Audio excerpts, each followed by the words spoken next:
There is a moment just before the world goes dark, when everything feels suspended. The noise fades. The streets empty, lights blink out one by one, leaving only shadows and silence. For most of human history, this moment arrived with the setting sun. No switches to flip, no screens to scroll, just darkness, creeping in like a tide that could not be resisted. And in that darkness, something strange happened. While cities slept, while farmers dreamed, while markets lay still beneath the stars, some of history's most influential minds were wide awake, pacing stone corridors, scribbling by candlelight, staring into the void of sleeplessness, eyes open when the rest of humanity had surrendered to rest. We are told that sleep is natural, that 8 hours is healthy, that consistency is key. But what if the most important decisions in history were made by people who barely slept at all? What if the blueprints for revolutions, the drafts of masterpieces, the strategies that shaped empires were all conceived in the quiet hours when everyone else had closed their eyes? Sleep is often called the silent third of human life, a necessary pause, a biological reset. But for some, it was never that simple. It was a battleground, a sacrifice, a threshold between brilliance and madness. And the way they approached it reveals something we rarely speak about. That sleep is not just biology. It is culture. It is choice. It is deeply, disturbingly personal. We think of sleep as passive, as something that happens to us. But throughout history, powerful figures treated it like a resource to be controlled, manipulated, even conquered. They bent their bodies to impossible schedules. They carved the night into fragments. They stayed awake while the world turned, believing that consciousness was too valuable to surrender. Some of them changed the world. Others lost their minds, and in many cases, both happened at once. The modern world assumes that healthy sleep has always existed, that there is a natural rhythm, a correct way to rest. But step back even 200 years, and you find a world where sleeping twice a night was common, where midnight waking was expected, where rest blended seamlessly with prayer, reflection, work, and quiet intimacy. The very concept of a full night's uninterrupted sleep would have seemed alien, even absurd. So when we read about historical figures with strange sleep habits, we make a mistake. We call them eccentric, obsessed, disturbed. But perhaps they were simply living in a world that operated by different rules, or perhaps they were ahead of their time experimenting with sleep in ways we are only now beginning to understand. What we do know is this: the people who shaped history did not all rest the same way. Some slept lightly, waking at the slightest sound. Others pushed wakefulness to its breaking point, believing that genius required sacrifice. Some trusted their dreams, others feared them, and some seemed to exist in a permanent state of half sleep, never fully awake, never fully resting, caught in a liminal space where ideas flowed freely and reality blurred at the edges. This is not a story about health. It is not a guide to better rest. It is an exploration of how sleep became a stage where power, creativity, madness, and ambition all collided. How the hours between dusk and dawn were not empty, but full of tension, discovery, and quiet unraveling. Because while most of us slept, history stayed awake. The rulers who commanded armies by day paced their chambers by night, haunted by decisions only they could make. The artists who captured beauty on canvas worked best when the world fell silent, when distraction gave way to pure, unfiltered vision. The thinkers who redefined philosophy, science, and invention often treated sleep as an interruption, a thief that stole precious hours from their relentless pursuit of knowledge. And we celebrate them. We study their achievements, we quote their words and admire their legacies. But we rarely ask the quieter question: what did it cost them? What happens to a mind that refuses to rest? What decisions are born in exhaustion? What clarity is lost in the fog of sleepless nights. And when we look at history's greatest moments, how many were shaped not by brilliance alone, but by the strange hidden rhythms of those who experience the night differently than everyone else?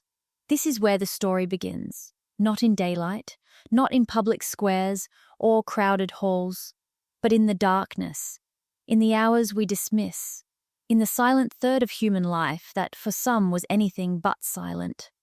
Sleep, it turns out, was never just about closing your eyes. It was about control, about fear, about the desperate need to stay conscious while the world slipped away. And for those who lived at the edges of rest, the line between genius and collapse was thinner than anyone wanted to admit. So before we dive into the lives of kings, artists, inventors, and madmen, let us pause here, in this moment just before the world goes dark. And let us remember that what happens in the night is not separate from what happens in the day. It is woven into it, shaping it, twisting it, sometimes elevating it to greatness, and sometimes destroying it completely. Long before alarm clocks dictated mornings and electric lights banished the night, sleep belonged to the rhythm of the sun. When darkness fell, so did the body. When light returned, so did wakefulness. There were no schedules, no prescribed hours, no guilt about sleeping too much or too little. Rest simply happened, shaped by necessity, survival, and the slow, predictable cycle of day and night. But even then, sleep was not simple. In medieval Europe, people did not sleep the way we do now. They did not collapse into 8 hours of uninterrupted rest and wake refreshed at dawn. Instead, they slept in segments, 2 distinct periods of sleep, separated by an hour or more of wakefulness in the middle of the night. Historians call it biphasic sleep or segmented sleep, and for centuries it was completely normal. The first sleep began shortly after sunset. Deep, heavy rest that carried them through the coldest, darkest hours. Then sometime around midnight they woke, not because of insomnia, not because of stress, but because that was how sleep worked. The body expected it, the mind prepared for it, and in that quiet liminal hour between first and second sleep, people did things. They prayed, they reflected, they visited neighbors. Couples spoke to each other in ways they could not during the frantic hours of daylight. Some wrote, some simply lay in the darkness, letting thoughts drift without urgency or direction. And then, when the hour passed, they returned to sleep, a second softer rest that carried them toward morning. This was not a disorder. It was not abnormal. It was life. And yet, when we read about historical figures waking in the middle of the night, we assume something is wrong. We pathologize it. We call it insomnia, anxiety, obsession. But what if they were simply living in a world where midnight waking was as natural as breathing? What if the strangeness is not theirs, but ours? Because somewhere along the way, we forgot. We consolidated sleep into one block, convinced that anything else was broken. We built a world that demanded consistency, where waking at 3 a.m. became a symptom rather than a rhythm. And in doing so, we lost the understanding that sleep, for most of human history, was fluid, flexible, adaptive. The people we are about to meet lived in this older world, a world where rest was not measured in hours but in cycles, where the night was not something to escape, but something to inhabit, and where wakefulness and sleep blended together in ways that would feel foreign to us now. Take the farmers who rose before dawn, labored until dusk, and collapsed into their first sleep as soon as the sun disappeared. They did not fight it.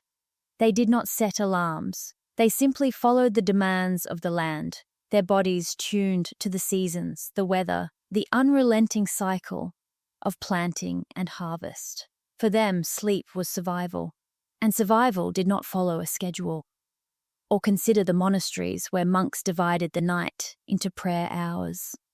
matins at midnight, lords before dawn, sleep fractured, not by choice but by devotion.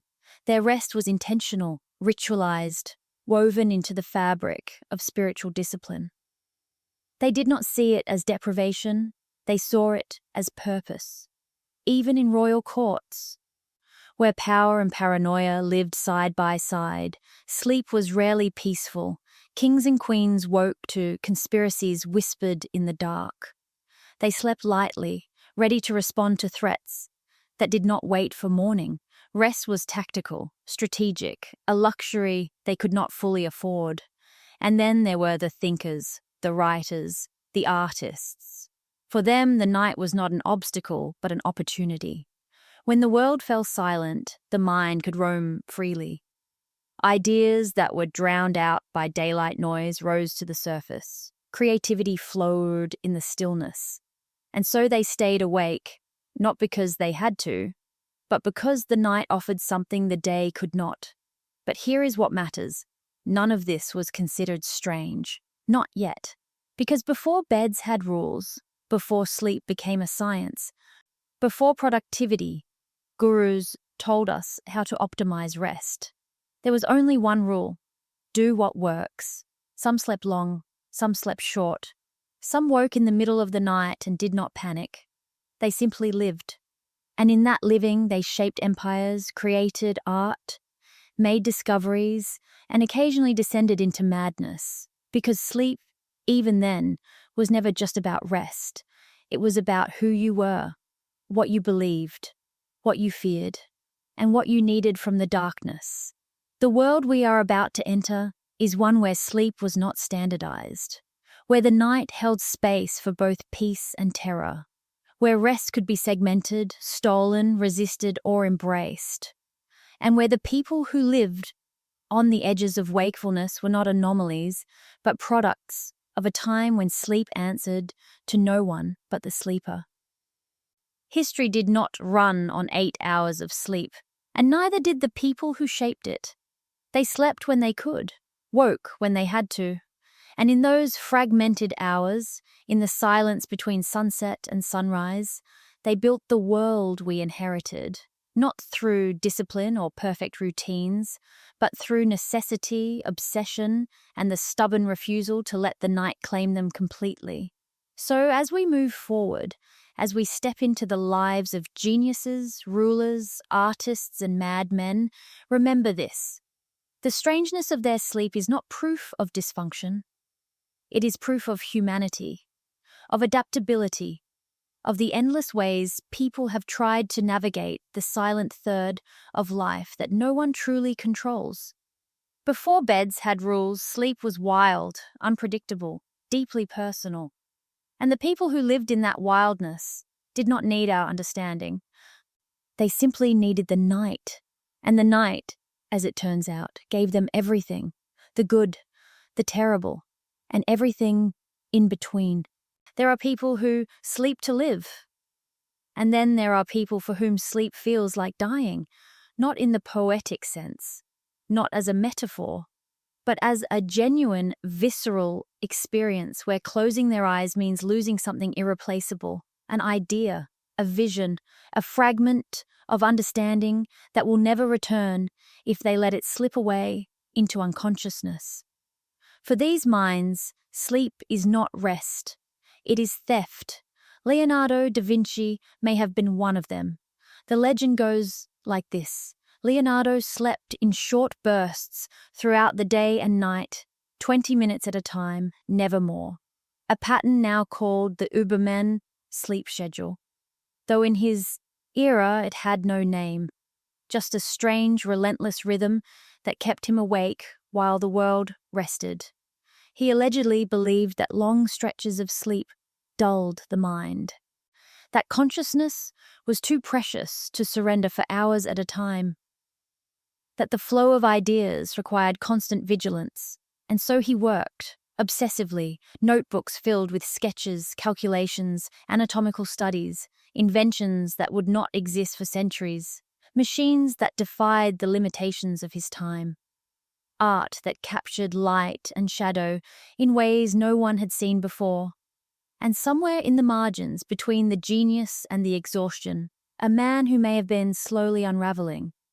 But here is the question no one asks. Was Leonardo hacking his biology? Or was he breaking it? Because polyphasic sleep sounds efficient. It sounds brilliant.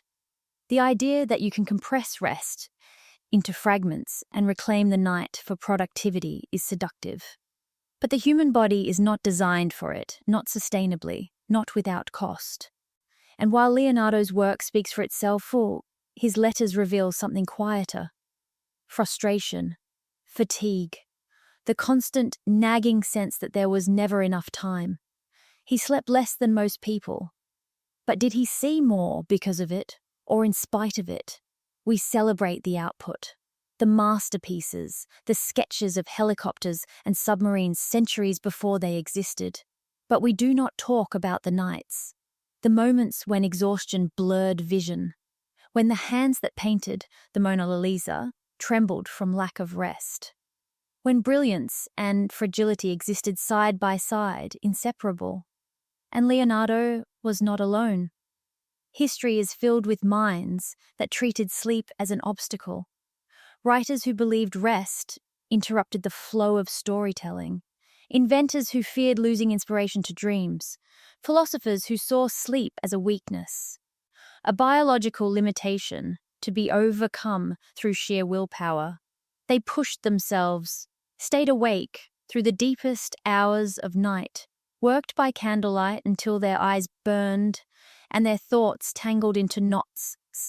And sometimes, in those sleepless hours, they created something extraordinary. But just as often, they created nothing at all. Just exhaustion. Just the slow erosion of clarity that comes when the mind is never allowed to fully reset. Because here is the uncomfortable truth. Genius does not require sleep deprivation. But genius often attracts the kind of mind that cannot stop, that sees rest as surrender, that believes the next great idea is just one more hour away, and if they sleep now, they will lose it forever. And maybe they are right. Maybe some ideas only exist in the space between wakefulness and collapse.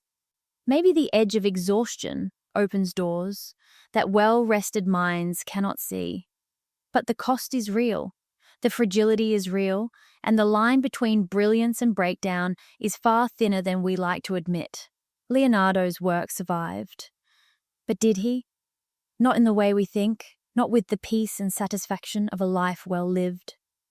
He died leaving projects unfinished, ideas abandoned, notebooks filled with fragments of thoughts that never fully formed.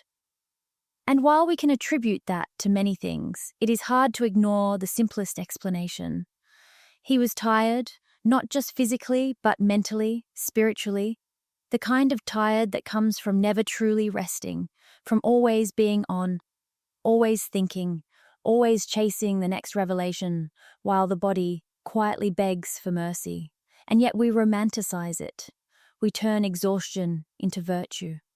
We celebrate the sleepless nights of creators without asking what they lost in the process. We admire the output and ignore the input, the cost, the quiet unraveling that happens when the mind refuses to shut its doors at night. Because sleep is not passive. It is not wasted time. It is the moment when the brain processes, consolidates, repairs, when memories solidify, when emotions stabilize, when the chaos of the day is sorted into something manageable. And when that process is disrupted, when rest becomes fragmented or non-existent, the effects ripple outward, slowly at first, then faster. Creativity remains. But judgment falters, focus sharpens, then shatters, ideas flow, but coherence slips. And somewhere in the middle, the person who refuses to sleep starts to lose themselves. Did Leonardo know this? Did he feel it happening? Or was he so consumed by the work that he could not see the cost until it was too late? We will never know. What we have are the notebooks, the paintings, the inventions, the proof that his mind was extraordinary. But we also have the gaps, the unfinished pieces, the sense that for all his brilliance, something was always just out of reach. And that is the tragedy of the sleepless genius. Not that they fail, but that they come so close to something impossible, only to be undone by the very thing that drove them, the refusal to rest. So when we look at figures like Leonardo, we should not just admire the work. We should ask the harder question, what did it take to create it? And was the trade worth it? Because genius, as it turns out, is not always the gift we think it is.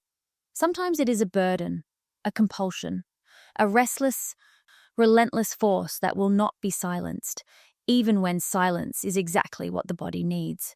He slept less than most people, but saw more than anyone alive. And in the end, that may have been both his greatness and his curse. There is a specific kind of torment that comes with an active mind. It is not the torment of physical pain or external suffering, but something quieter, more insidious, the kind that only reveals itself at night, when the world goes silent and the thoughts do not. For some people, sleep is not restoration, it is interruption. The moment they close their eyes, the flow stops. The ideas that were building, layering, connecting, all scatter into the void of unconsciousness. And when they wake, they have to rebuild, start over, find the thread they lost. It is inefficient, frustrating, and for minds driven by relentless curiosity, it feels unbearable. So they stay awake, not because they want to, but because sleep feels like betrayal, like abandoning the work just when it was about to reveal itself. And in those sleepless hours, something strange happens. The boundary between thought and dream begins to blur. The mind, exhausted but unwilling to stop, enters a state that is neither fully awake nor fully asleep, a liminal space where ideas flow freely, untethered from logic or structure. Writers know this feeling, the point where exhaustion gives way to clarity, where the words that would not come during the day suddenly pour out in the middle of the night, effortless and strange. Poets have chased it for centuries. The hypnagogic state, the edge of sleep where creativity surges and inhibition dissolves. But here is what they do not tell you. It is not sustainable. The mind can only exist in that state for so long before it begins to fray, before the clarity becomes confusion, before the ideas stop making sense. And yet, some of history's greatest thinkers lived on that edge. They treated sleep as an enemy, a biological weakness to be minimized, controlled, or avoided altogether. They believed that true insight required wakefulness. That is, that dreams were distractions, not revelations. That the conscious mind, pushed to its limits, could access truths that rest would obscure. Nikola Tesla was one of them. He claimed to sleep only 2 hours a night, sometimes less. He worked through the darkness, fueled by coffee, cigarettes, and the unshakable belief that his inventions required constant attention. Sleep, he said, was a waste of time, a relic of human weakness that he had transcended through discipline and willpower. And for a while it seemed to work. His mind produced innovations at a staggering pace, alternating current, the Tesla coil, wireless energy transmission, ideas that reshaped the modern world.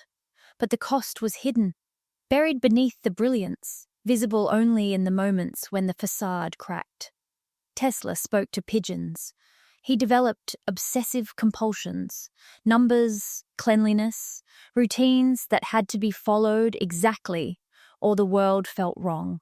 His thoughts, once sharp and focused, began to spiral. He saw patterns that were not there, made claims that sounded like madness, and while some of his later ideas were visionary, others were simply the product of a mind that had been pushed too far, for too long. But he could not stop, because stopping meant surrendering to sleep, and sleep for Tesla was not rest. It was loss. The moment consciousness slipped away, so did the work, the ideas, the sense of purpose that kept him tethered to reality. So he stayed awake, and the world marveled at his genius, and no one asked what it was doing to him. Because that is the pattern, is it not? We celebrate the work, we study the inventions, we quote the insights. But we do not examine the nights, the silent hours when brilliance and fragility coexisted in a mind that refused to rest. And Tesla was not unique. Thomas Edison famously despised sleep. He called it a waste, bragged about sleeping only 4 or 5 hours a night, mocked those who needed more. And yet photographs show him napping at his desk. Brief, stolen moments of rest that he would never admit to, because admitting would mean acknowledging that the body has limits, that the mind cannot run indefinitely without breaking down, and for people like Edison, that acknowledgement was unacceptable. Sleep was for the weak, for the unambitious, for those who did not have the drive to push through exhaustion and claim greatness. But what if greatness does not require sleeplessness? What if the connection we draw between genius and exhaustion is backward? Not that sleep deprivation creates brilliance, but that brilliant minds are more likely to sacrifice sleep because they cannot turn off, because the ideas do not stop, because rest feels like failure. And in that relentless pursuit, something gets lost: emotional stability, physical health, the ability to connect with other people. The quiet, steady joy of simply being alive. These things erode slowly, almost imperceptibly, until one day the person who refused to sleep wakes up and realizes they have become a stranger to themselves. Or they do not realize it at all. They keep going, keep pushing, keep believing that the next idea, the next invention, the next breakthrough is just one sleepless night away, and the world rewards them for it, celebrates the output, ignores the cost, because we love the story of the tortured genius, the sleepless creator, the mind that refused to rest, and in doing so changed the world. It is romantic, inspiring, proof that greatness requires sacrifice. But what if the sacrifice was unnecessary? What if sleep is not the enemy of creativity, but the foundation of it? What if the ideas that feel so urgent at 3 a.m. are not revelations, but symptoms of a mind too exhausted to filter, to question, to recognize its own limits? These are uncomfortable questions, and history does not answer them. It only shows us the results, the inventions, the breakthroughs, the proof that something extraordinary emerged from those sleepless hours, but it also shows us the breakdowns, the paranoia, the loneliness, the sense that for all the brilliance, something essential was missing, not in the work, but in the person who created it. Because when ideas replace dreams, when wakefulness becomes identity, the line between genius and self-destruction disappears, and what remains is a legacy, beautiful, fragile, and built on a foundation of nights that never truly ended. Power does not rest. It cannot afford to.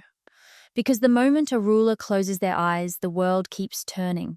Conspiracies form, enemies plot, empires shift, and when morning comes, the decisions that were made in the darkness can reshape everything. So some leaders learn not to sleep deeply, not to surrender fully to unconsciousness. They train themselves to rest lightly, to wake at the slightest sound, to be ready for the crisis that could arrive at any moment. Sleep became tactical, strategic, a calculated risk that had to be managed as carefully as any military campaign.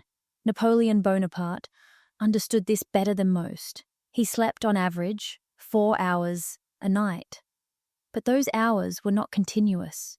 He took naps, brief, strategic bursts of rest scattered throughout the day, 20 minutes after a meeting, an hour before battle, just enough to reset the mind without losing control.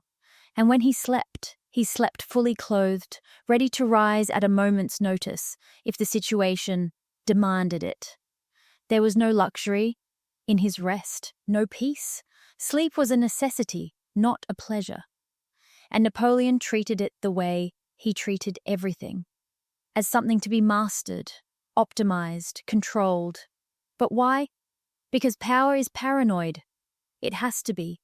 The higher you climb, the more people want to pull you down. Every advisor is a potential traitor. Every ally could become an enemy.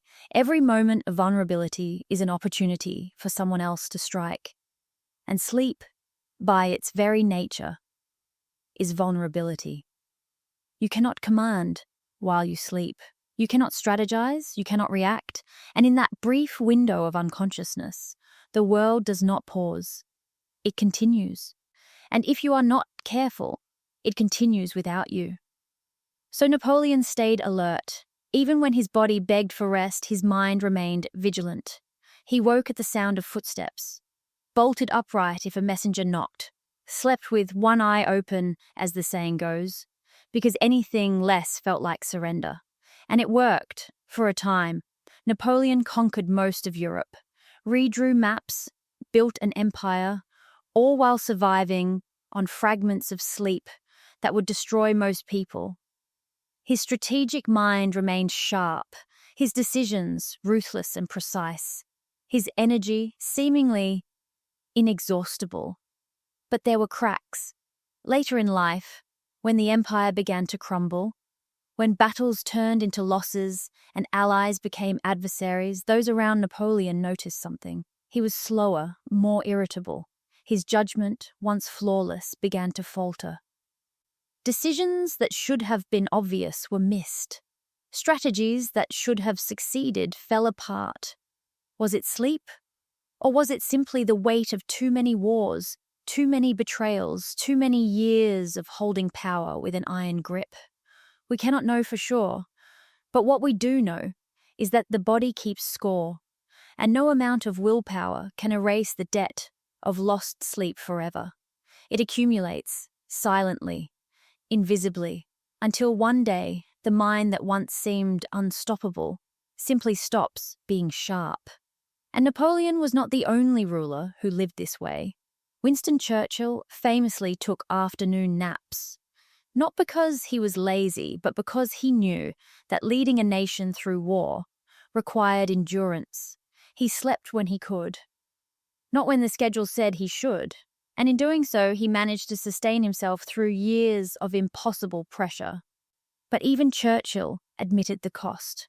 The weight of sleepless nights, the exhaustion that never fully lifted, the sense that rest, when it came, was never quite enough. Because leadership does not allow for true rest. Not really. Even in sleep, the mind remains active, replaying decisions, anticipating threats, calculating outcomes. The burden of command does not vanish when consciousness fades. It lingers, presses, turns dreams into strategy sessions and nightmares into prophecies. And some leaders carried that burden better than others. Margaret Thatcher claimed to need only 4 hours of sleep a night. She wore it like armor, proof of her strength, her discipline, her superiority over those who needed more. But those who worked with her saw the toll, the sharpness that occasionally gave way to rigidity, the confidence that tipped into stubbornness, the sense that sleep deprivation was not enhancing her leadership, but narrowing it. Because when you do not sleep, you do not just lose rest. You lose perspective, the ability to step back, to see the bigger picture, to recognize when you are wrong. Sleep is not just physical recovery.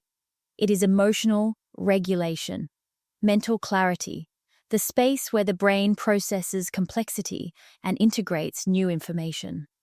And when that space is stolen, replaced with endless wakefulness and constant vigilance, decisions become reactive, absolute, inflexible.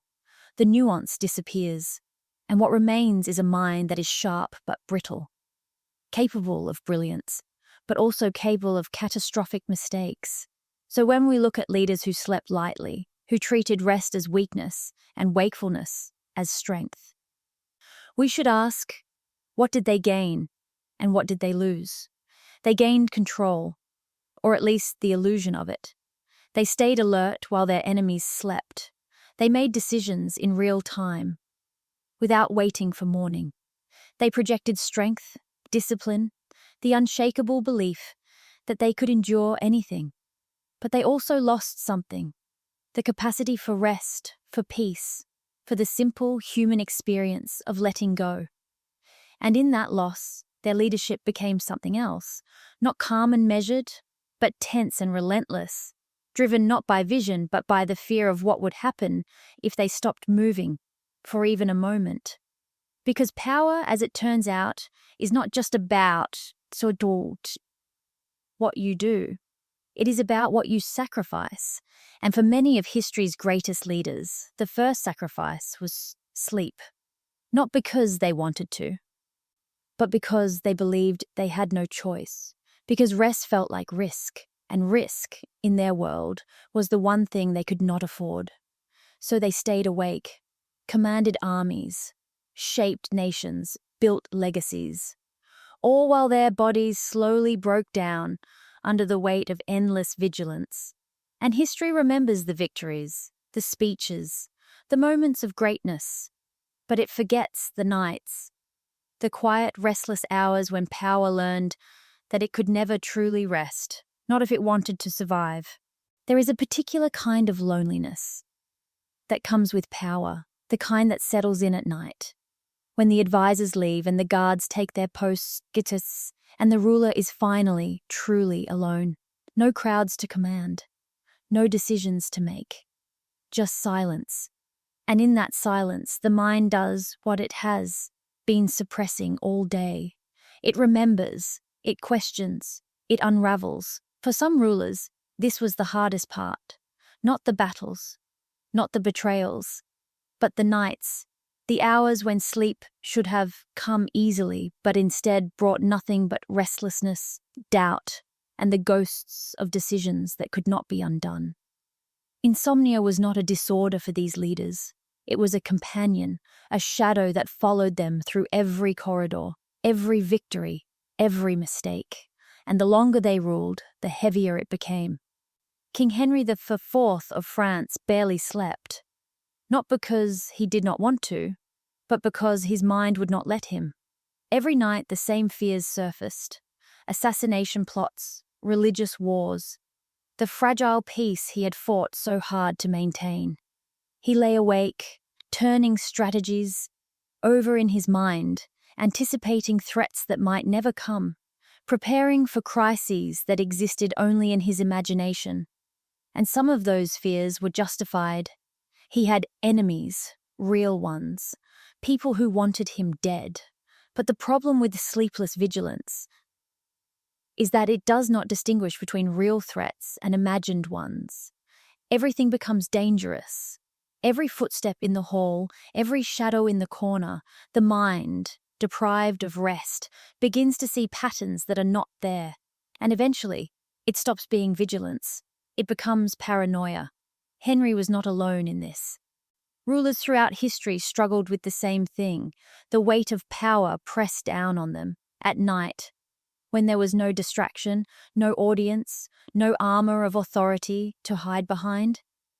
Just a human being, lying in the dark, wondering if they had made the right choice, wondering if tomorrow would bring rebellion, wondering if the people they trusted were secretly planning their downfall. And sleep, which should have been refuge, became torment.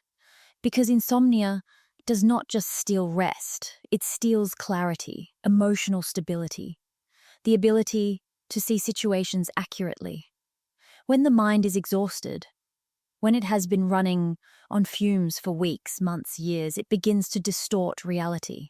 Small problems become catastrophic, minor slights become betrayals, and decisions that should be straightforward become impossible.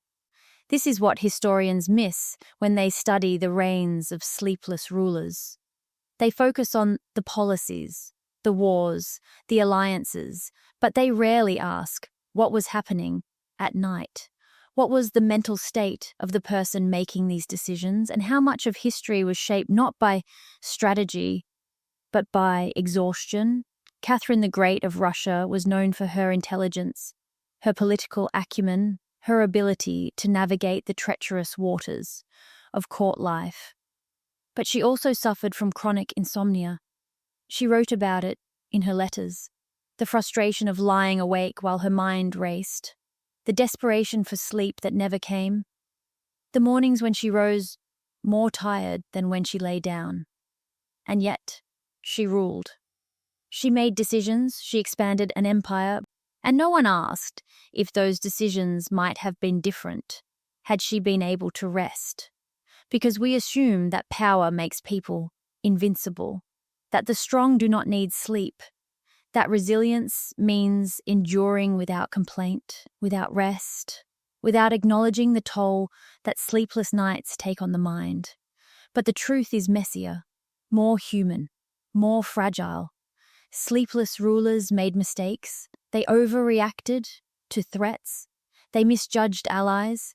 They turned paranoia into policy, convinced that their instincts were sharp when in reality they were simply worn down, and the people around them often could not tell the difference. Because exhaustion is invisible. It does not announce itself. It creeps in slowly, altering judgment so subtly that even the person experiencing it does not notice. They think they are still sharp, still in control, still capable of leading. And by the time they realize something is wrong, the damage is already done. How many wars were started by leaders who had not slept in days? How many alliances were broken because exhaustion made diplomacy feel impossible? How many purges, executions, and betrayals were the result not of calculated strategy, but of a mind too tired to see another way? We will never know, because history does not record sleep. It records outcomes, and we are left to wonder how different the world might have been if the people in power had simply been allowed to rest. But rest, for them, was a luxury they could not afford, or at least that is what they believed. The crown was too heavy to put down, the throne too precarious to leave unguarded. Sleep was surrender, and surrender was unthinkable, so they stayed awake, night after night, year after year, until wakefulness became their identity, until the ability to function on no sleep became proof of their strength, their dedication, their worthiness to rule. And the cost? The slow erosion of judgment, the paranoia that turned allies into enemies, the decisions made in the fog of exhaustion that altered the course of history. That was simply the price of power, because the insomniac crown does not rest on the head. It rests on the mind, and the mind, no matter how brilliant, cannot endure indefinitely without breaking. Some rulers broke publicly, paranoid purges, erratic behavior, decisions so clearly irrational that history could not ignore them. But others broke quietly, slowly, in ways that were easy to dismiss as personality, as strength, as the natural temperament of leadership. And we praised them for it, called them disciplined, resilient, strong, never asking what it cost them, never wondering if the sleepless nights were a sign of dedication or a symptom of something deeper, something more fragile. Because power, as it turns out, is not just about control, it is about endurance. And endurance, when it comes at the expense of sleep, is not strength, it is survival, desperate, exhausting, unsustainable survival. And history is full of rulers who survived, who endured, who refused to rest, and in doing so changed the world. But not always for the better, not always with clarity, and not always without losing themselves in the process. There is a threshold, a point where the body stops asking for sleep and starts demanding it, where exhaustion moves beyond fatigue and becomes something else entirely, something darker, more unstable. And when that threshold is crossed, the mind does not simply slow down. It begins to fracture, not all at once, not dramatically, but in small, subtle ways that are easy to miss until they are impossible to ignore. Chronic sleep deprivation does not just make you tired. It alters perception, distorts emotion, blurs the line between what is real and what is imagined. And for those who lived on the edge of sleeplessness for years, that line eventually disappeared altogether. History does not like to talk about this. It prefers the clean narrative. The genius who sacrificed sleep for greatness. The leader who endured sleepless nights to protect the empire. But what about the ones who did not endure? What about the minds that broke quietly, slowly, in the hours when no one was watching? Edgar Allan Poe may have been one of them. He wrote about sleeplessness constantly. The terror of lying awake in the dark, the creeping dread that comes when the mind will not stop. The hallucinations that visit in the space between wakefulness and unconsciousness. His stories are full of narrators who cannot sleep, who are haunted by visions, who descend into madness not because of external horrors, but because their own minds have turned against them. And it was not just fiction. Poe struggled with insomnia his entire life. He drank to silence the thoughts, took laudanum to force sleep when it would not come naturally. And in the rare moments when he did rest, his dreams were so vivid, so disturbing, that waking felt like escaping one nightmare only to enter another. Was it mental illness, substance abuse, trauma? Probably all of those things.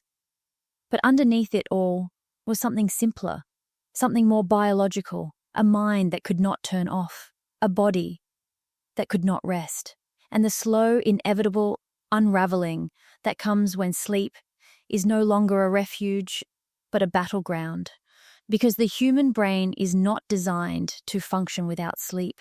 It needs rest to process emotion, to consolidate memory, to regulate mood. And when that rest is stolen, when the mind is forced to stay awake beyond its capacity, it begins to compensate in strange and unpredictable ways. Hallucinations are one of the first signs, not full-blown visions at first, just shadows in peripheral vision, sounds that are not there, the sense that something is wrong, even when nothing is. The brain, desperate for the dream state it has been denied, begins to blend waking and sleeping consciousness. And suddenly reality becomes uncertain. Vincent van Gogh knew this feeling. His letters describe sleepless nights, restless pacing, the overwhelming need to paint, even when his body begged for rest. And in those exhausted hours, his mind began to slip. Colors became more intense, shapes distorted. The world he saw on canvas was not the world others saw, but something deeper, stranger, more beautiful and more terrifying. At the same time, was it genius? Or was it the mind breaking down, desperately trying to make sense of a reality it could no longer process clearly? Perhaps it was both. Because the edge of sanity is not a cliff, it is a gradient, a slow slope where brilliance and madness coexist, where creativity surges even as clarity fades. And for people like Van Gogh, who lived on that slope for years, the distinction between the two became meaningless. He painted because he had to, because the images in his mind would not stop, because sleep, when it came, brought no peace, and eventually the exhaustion consumed him, not all at once, but slowly, painfully, until the mind that created Starry Night could no longer sustain itself. And history looks at the work and calls it genius. But it does not look at the nights, the sleepless, tortured hours when Van Gogh was not creating beauty, but simply trying to survive the storm inside his own head. This is what chronic sleeplessness does. It does not just steal rest. It steals stability, the ability to trust your own perception, the sense that the world is solid, predictable, safe. And once that sense is gone, once the mind begins to fracture, there is no easy way back. Some people broke publicly. Their behavior became erratic, their words incoherent, their actions so clearly irrational that society had no choice but to acknowledge that something was wrong. But others broke privately. They learned to hide it, to function through the fog, to present a calm exterior while their minds screamed silently beneath the surface. And the world never knew. History recorded their achievements, their contributions, their legacies, but it never recorded the cost. How many writers spiraled into depression not because of external tragedy, but because they had not slept properly in months? How many artists saw visions not because they were divinely inspired, but because their brains were so exhausted they could no longer distinguish between imagination and reality? How many decisions, how many breakdowns, how many quiet unravelings were simply the result of a mind pushed too far, for too long, without the rest it desperately needed? We do not ask these questions because they complicate the narrative. They force us to acknowledge that brilliance is not always pure, that genius can coexist with suffering, that the people we admire were not invincible but fragile, human, vulnerable, and that the edge of sanity is closer than we think, not reserved for the mad, not a distant place where only the disturbed venture, but a threshold that anyone can cross if they are deprived of sleep long enough. Because the mind needs rest. Not as a luxury, not as a reward, but as a necessity. And when that necessity is denied, the consequences are real, measurable, devastating. Poe knew it. Van Gogh knew it. Countless others knew it. They lived it. And in the end, it consumed them. Not because they were weak, but because the human brain, no matter how brilliant, cannot survive indefinitely without sleep. And when it tries, when it is forced to endure beyond its limits, it does not break cleanly. It fractures, slowly, quietly, until the person who once seemed so strong, so capable, so extraordinary, is left standing at the edge of sanity, wondering how they got there. And history, as always, looks at what they created, not at what it cost. Not everyone feared sleep. Not everyone saw it as an enemy or an obstacle.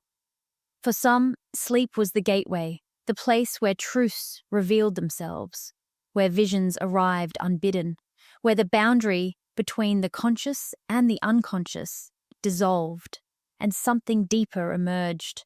These were the dreamers, the ones who believed that the night held answers the day could not provide, and they did not just passively experience their dreams, they trusted them, followed them, built entire belief systems around them. Abraham Lincoln spoke openly about his dreams.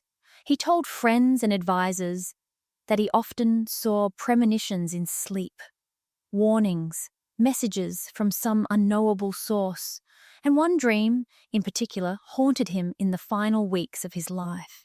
He dreamed of walking through the White House. The rooms were silent, empty, but he could hear weeping, distant mournful sounds that drew him forward. He moved through the corridors until he reached the East Room, and there, on a raised platform, lay a body covered in funeral garments. Soldiers stood guard. Mourners wept. Lincoln approached and asked, "Who is dead?" The soldier replied, "The president. He was killed by an assassin." Lincoln woke shaken. He told his wife, told his closest confidants, but he did not change his plans, did not increase security, did not act as though the dream was a literal warning. And weeks later, he was assassinated, just as the dream had shown. Was it prophecy or coincidence? We cannot know. But what matters is that Lincoln believed dreams carried meaning. He did not dismiss them as random neural firings or subconscious anxieties. He treated them seriously, considered them part of the larger picture. And in doing so, he lived in a world where waking and sleeping realities were not separate, but interwoven. And he was not alone. Throughout history, leaders, artists, and thinkers have turned to dreams for guidance. Some cultures institutionalized this practice. Dream interpretation was a sacred art. Shamans, priests, and oracles were consulted not for their political acumen or military strategy, but for their ability to decode the messages hidden in sleep. because dreams for these people were not fiction. They were communication, a channel through which the unconscious spoke. And ignoring them was not just foolish, it was dangerous. Carl Jung built an entire psychological framework around this idea. He believed that dreams were not random, but purposeful, that they revealed aspects of the self that the waking mind suppressed, that engaging with them, understanding them, integrating them, was essential for psychological health. And Jung did not just theorize, he lived it. He recorded his dreams obsessively, analyzed them, let them guide his work. And in doing so, he blurred the line between scientist and mystic, between rational inquiry and spiritual exploration. But here is the tension. When does trust in dreams become dependence? When does listening to the unconscious mind become losing touch with reality? Because while some dreams offer insight, others are simply the product of an exhausted brain trying to process chaos. And distinguishing between the two is not always easy, especially for people who live in a constant state of mental exhaustion, where the boundary between waking thought and dream logic is already fragile. There were rulers who made decisions based on dreams, who saw visions in sleep and interpreted them as divine commands, who believed that their authority came not from political power, but from a spiritual connection that manifested in the night. And sometimes those decisions were brilliant, inspired, seemingly impossible to explain through logic alone. But other times they were disasters, choices that made sense in the dream state but collapsed under the weight of reality. The problem is that history only remembers the outcomes, not the internal process, not the sleepless nights spent wrestling with visions that felt both profound and incomprehensible, not the quiet desperation of trying to discern which dreams were messages and which was simply noise. And for people who believed deeply in the significance of their dreams, this ambiguity was torment. Because if dreams were meaningful, then ignoring them was reckless. But if they were not, then following them was madness. And there was no reliable way to know which was which. So they did what humans always do in the face of uncertainty. They chose belief. They decided that dreams mattered, that the visions were real, that sleep was not just rest, but revelation. And in some cases, that belief transformed them. It gave them courage, clarity, a sense of purpose that could not be found in waking logic. They made leaps of faith that others could not understand, took risks that seemed insane, and occasionally they succeeded in ways that defied explanation. But in other cases, the belief consumed them. They became so fixated on the dream world that the waking world lost meaning. They isolated themselves, spoke in riddles, made decisions that others could not follow because the logic existed only in the space between sleep and wakefulness. And the line between visionary and delusional is thinner than we like to admit. Because dreams are powerful. They can inspire, heal, reveal hidden truths, but they can also distort, mislead, pull vulnerable minds further from reality rather than closer to it. And when someone is already exhausted, already fragile, already living on the edge of mental stability, trusting dreams can become dangerous. Not because dreams are inherently harmful, but because they require interpretation. And interpretation requires a mind that is clear, grounded, capable of distinguishing between symbol and literal truth. And chronic sleeplessness destroys that capacity. So when we look at historical figures who lived by their dreams, we should not romanticize too quickly. Yes, some of them found wisdom in sleep, guidance, inspiration, but others found only confusion, a feedback loop where exhaustion created strange dreams, and strange dreams reinforced the belief that waking reality could not be trusted. And history does not always distinguish between the two. It simply records the outcomes, the decisions made, the actions taken, and leaves us to wonder, whether the dreams were prophecy or symptom, vision or hallucination, gift or curse. Because sleep, as it turns out, is not just about rest. It is about perception.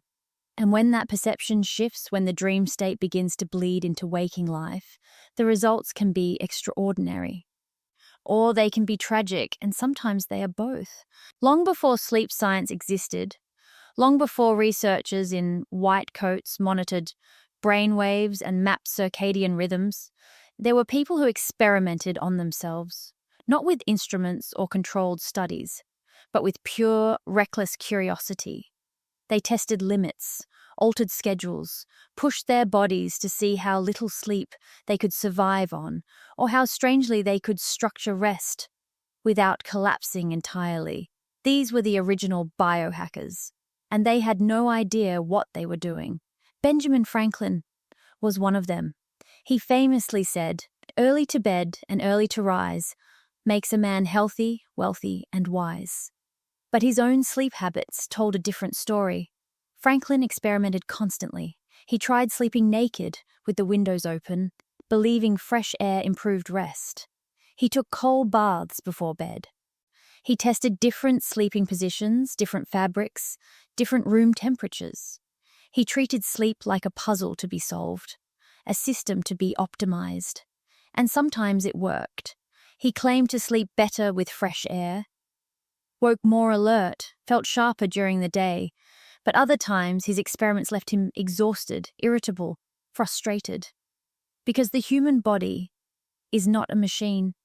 It does not respond predictably to every adjustment, and trial and error, when it comes to sleep, can be as harmful as it is helpful. But Franklin did not stop, because for him, sleep was not sacred. It was negotiable, a part of life that could be improved, refined, controlled. And that mindset, that belief that rest was something to be hacked rather than surrendered to, was revolutionary. It was also dangerous, because without understanding the biology, without knowing how sleep actually works, these experiments were shots in the dark. Sometimes they hit, sometimes they missed, and the cost of missing was invisible, accumulated slowly. Showed up years later as health problems, cognitive decline, emotional instability. But by then, the connection was lost. No one thought to blame the sleep experiments from decades earlier. Thomas Jefferson was another experimenter. He kept meticulous records of everything, including his sleep. He noted when he went to bed, when he woke, how he felt. He tested napping schedules, tried segmented sleep, adjusted routines based on the season, the workload, the political climate. And in doing so, he turned rest into a performance to be measured and improved. But here is the problem. When you treat sleep as something to be optimized, it stops being restful. It becomes another task, another responsibility, another area where you can succeed or fail. And the pressure to get it right, to find the perfect routine, can itself become a barrier to rest. Jefferson was not trying to harm himself. He genuinely believed that understanding sleep would make him more effective, more productive, better able to serve the young nation he helped build. But in the process, he turned what should have been natural into something calculated. And calculated rest is not the same as true rest. Still, the experiments continued, because humans are curious, and when faced with a biological necessity they do not fully understand, they test it, poke at it, try to bend it to their will. Some people experimented with polyphasic sleep long before it had a name. They slept in multiple short bursts throughout the day, believing it was more efficient than one long stretch. And for some, it seemed to work. They reported feeling alert, energetic, capable. But others crashed hard. Their bodies rebelled. Sleep debt accumulated until it could no longer be ignored, and they collapsed into days of uninterrupted rest, their experiments abandoned in exhaustion. The problem was that there was no way to know in advance who would thrive and who would break. No genetic markers, no biological predictors, just trial and error. And error when it came to sleep could be devastating. But the allure was undeniable. The idea that you could reclaim hours from the night, that you could function on less sleep than everyone else, that you could be more productive, more creative, more alive by refusing to surrender a third of your life to unconsciousness. It was seductive, empowering, and for people driven by ambition or curiosity, it was irresistible. So they kept experimenting, kept testing, kept pushing their bodies to see what was possible. And some of them discovered things that science would not confirm for centuries. That naps could restore alertness, that sleep cycles mattered, that rest quality was more important than rest quantity. But they also discovered the limits, the point where the body stops cooperating, where cognitive function declines, where health begins to unravel. And those discoveries were often learned the hard way, because sleep is not optional. It is not a luxury. And no amount of willpower, no clever scheduling, no experimental routine can change the fundamental fact that the human brain needs rest to function. And when that rest is denied or distorted beyond recognition, the consequences are real. Some experimenters paid the price immediately. They became ill, lost clarity, found that their optimized schedules were actually destroying the very productivity they were trying to enhance, and they stopped, adjusted, returned to more natural rhythms. But others did not notice. They believed their experiments were working because they had no baseline to compare against. They did not realize that their mood had shifted, their judgment had dulled, their health had declined.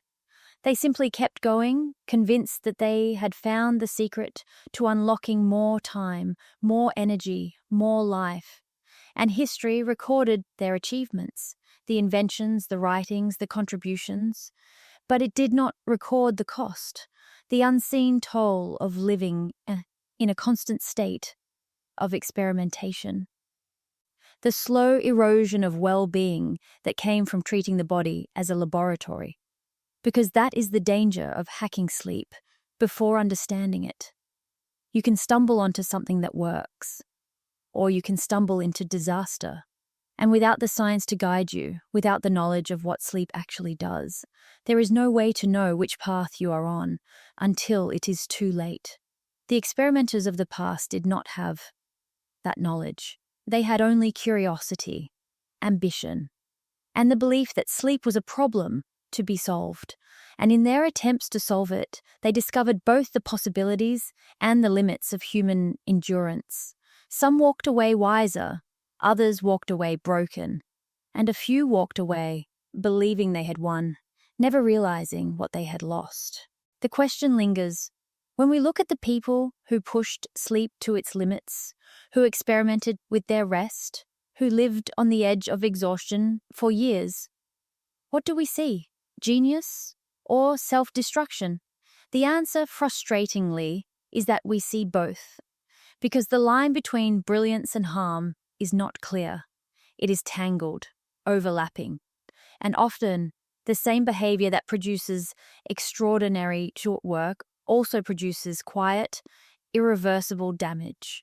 Balzac drank 50 cups of coffee a day, sometimes more. He worked through the night fueled by caffeine and sheer willpower, writing novel after novel in a frantic blur of productivity. He believed sleep was a waste, that the hours spent unconscious were hours stolen from his art. And in a single decade, he produced a body of work that most writers could not accomplish in a lifetime. Was he a genius? Absolutely. The depth of his characters, the complexity of his narratives, the sheer volume of his output, all of it points to a mind operating at an extraordinary level. But he also died at 51, exhausted, ill, worn down by years of abusing his body in service of his work. And in the end, the coffee did not sustain him. It consumed him. So which was it, genius or self-destruction? Both, simultaneously, inseparably. Because that is what makes this question so difficult. We want clean answers. We want to say that sleep deprivation either enhances performance or destroys it. That the people who pushed themselves were either brilliant visionaries or tragic, cautionary tales. But reality does not offer that clarity. Reality offers contradiction, nuance, the uncomfortable truth that sometimes the same habits that fuel greatness also cause collapse, and separating the two is impossible because they are not separate. They are intertwined. Nikola Tesla produced world-changing inventions while sleeping 2 hours a night. Does that mean sleep deprivation made him brilliant?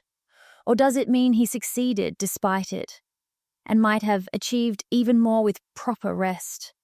We cannot know, because we only have one version of Tesla, the one who did not sleep. And we can only speculate about what the well-rested version might have accomplished. But here is what we do know. Tesla ended his life alone, paranoid, obsessed with routines that no longer served any purpose. And while his inventions changed the world, the man who created them did not survive the process intact. So was it worth it? That depends on who you ask. If you ask history, the answer is yes, absolutely. The world gained alternating current, wireless communication, technologies that reshaped civilization. What is one man's suffering compared to that? But if you ask the person who lived it, who endured the sleepless nights, the mental unraveling, the slow erosion of connection and peace, the answer might be different. Because genius is not always a gift. Sometimes it is a burden, a compulsion, a relentless force that demands everything and gives nothing back, but the work itself. And the people who carry that burden often do not have a choice. They cannot turn it off, cannot moderate, cannot rest, even when rest is exactly what they need. And so they push, they experiment, they sacrifice sleep in the desperate hope that doing so will unlock something greater. And sometimes it does, but just as often, it unlocks nothing but exhaustion. The tragedy is that we celebrate the successes and ignore the failures. We study the geniuses who barely slept and hold them up as proof that rest is optional. But we do not talk about the countless others who tried the same thing and simply broke, who lost their health, their sanity, their lives, without ever producing anything the world deemed worth remembering. Survivorship bias is powerful. We look at the few who succeeded and assume their methods were sound. But we do not see the graveyard of people who followed the same path and disappeared into obscurity, their experiments ending not in brilliance but in burnout. So when we ask whether sleep deprivation is genius or self-destruction, we are asking the wrong question, because it is not an either-or, it is a spectrum. And where you land on that spectrum depends on biology, luck, and factors no one fully understands. Some people have a genetic advantage. They genuinely need less sleep than others. And for them, operating on 5 hours a night is not deprivation. It is simply how their body works. But those people are rare, far rarer than the myths suggest. Most people who claim to thrive on minimal sleep are not thriving. They are surviving, and they have adapted to exhaustion so thoroughly that they no longer recognize it as abnormal. They think they are fine, sharp, productive, but objective measures tell a different story. Their reaction times are slower. Their decision-making is impaired. Their emotional regulation is compromised. They are functioning, but not optimally. And the gap between functioning and thriving is where the damage accumulates. So when we look back at history's sleepless geniuses, we should not ask whether their methods worked. We should ask what it cost, and whether the world gained more than they lost. Because the answer is uncomfortable. The world did gain inventions, art, ideas that moved humanity forward. But the individuals paid a price that history rarely acknowledges, a price measured not in achievement, but in years lost, health destroyed, peace abandoned. And the saddest part is that we still repeat the pattern. We still glorify sleeplessness, still treat exhaustion as a badge of honor, still believe that sacrifice is necessary for greatness. But what if it is not? What if the geniuses we admire succeeded not because they did not sleep, but despite it? What if their brilliance came from their minds, their talent, their relentless curiosity? And the sleep deprivation was just a side effect of obsession, not a requirement for success? We will never know, because history does not give us alternate timelines. It only shows us what happened. And what happened was that some people pushed sleep to its limits and created extraordinary things. And some people pushed sleep to its limits and destroyed themselves. And many did both, and we are left to decide which outcome matters more. Genius or self-destruction? The question assumes they are opposites. But perhaps they are just two sides of the same coin. And the tragedy is not that people chose one over the other. It is that they never had a choice at all. We assume that the way we sleep now is the way humans have always slept. 8 hours, uninterrupted, alone in darkened rooms. But step outside the modern Western world, and that assumption crumbles. Because throughout history, across cultures, sleep has looked radically different. And the famous figures we study were not anomalies. They were products of their time, shaped by cultural norms that we have forgotten or never knew existed. In Spain, the siesta is still practiced, not as a luxury, but as a necessity. The afternoon heat makes work unbearable, so people rest. They retreat indoors, close their eyes, and emerge hours later refreshed. And when evening comes, life resumes. Meals are eaten late. Social gatherings extend past midnight. Sleep is not confined to one block, it is split, flexible, woven into the rhythm of the day rather than relegated to night alone. And for centuries, this was normal, not just in Spain, but across Mediterranean cultures. The idea that you would push through the hottest part of the day without rest would have seemed absurd, dangerous even. Sleep was not something to be conquered or minimized. It was something to be respected, adapted to the environment, used strategically. So when we read about historical figures from these cultures who napped during the day, we should not call it eccentric.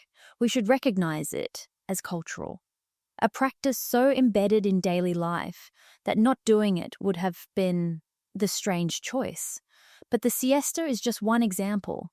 In Japan, the concept of inamuri exists, the idea that sleeping in public, while on a train or during a meeting, is not rude but acceptable, even admirable, because it signals that the person has been working so hard that their body demanded rest, and they did not resist. It is not laziness, it is dedication. And in some African cultures, communal sleeping was the norm. Families did not retreat to separate rooms. They slept together, in shared spaces, close enough to hear each other breathe. And sleep was not private, but collective. A time when the boundaries between individuals softened, and the family became a unit, even in unconsciousness. These practices shaped the way people experienced rest. And they shaped the famous individuals who emerged from these cultures. Because sleep is not just biology, it is context. And the context determines whether a sleep habit is seen as normal or strange, healthy or destructive. Leonardo da Vinci lived in Renaissance Italy, a culture where segmented sleep was still common, where waking in the middle of the night was expected. So when he slept in short bursts, was he defying cultural norms?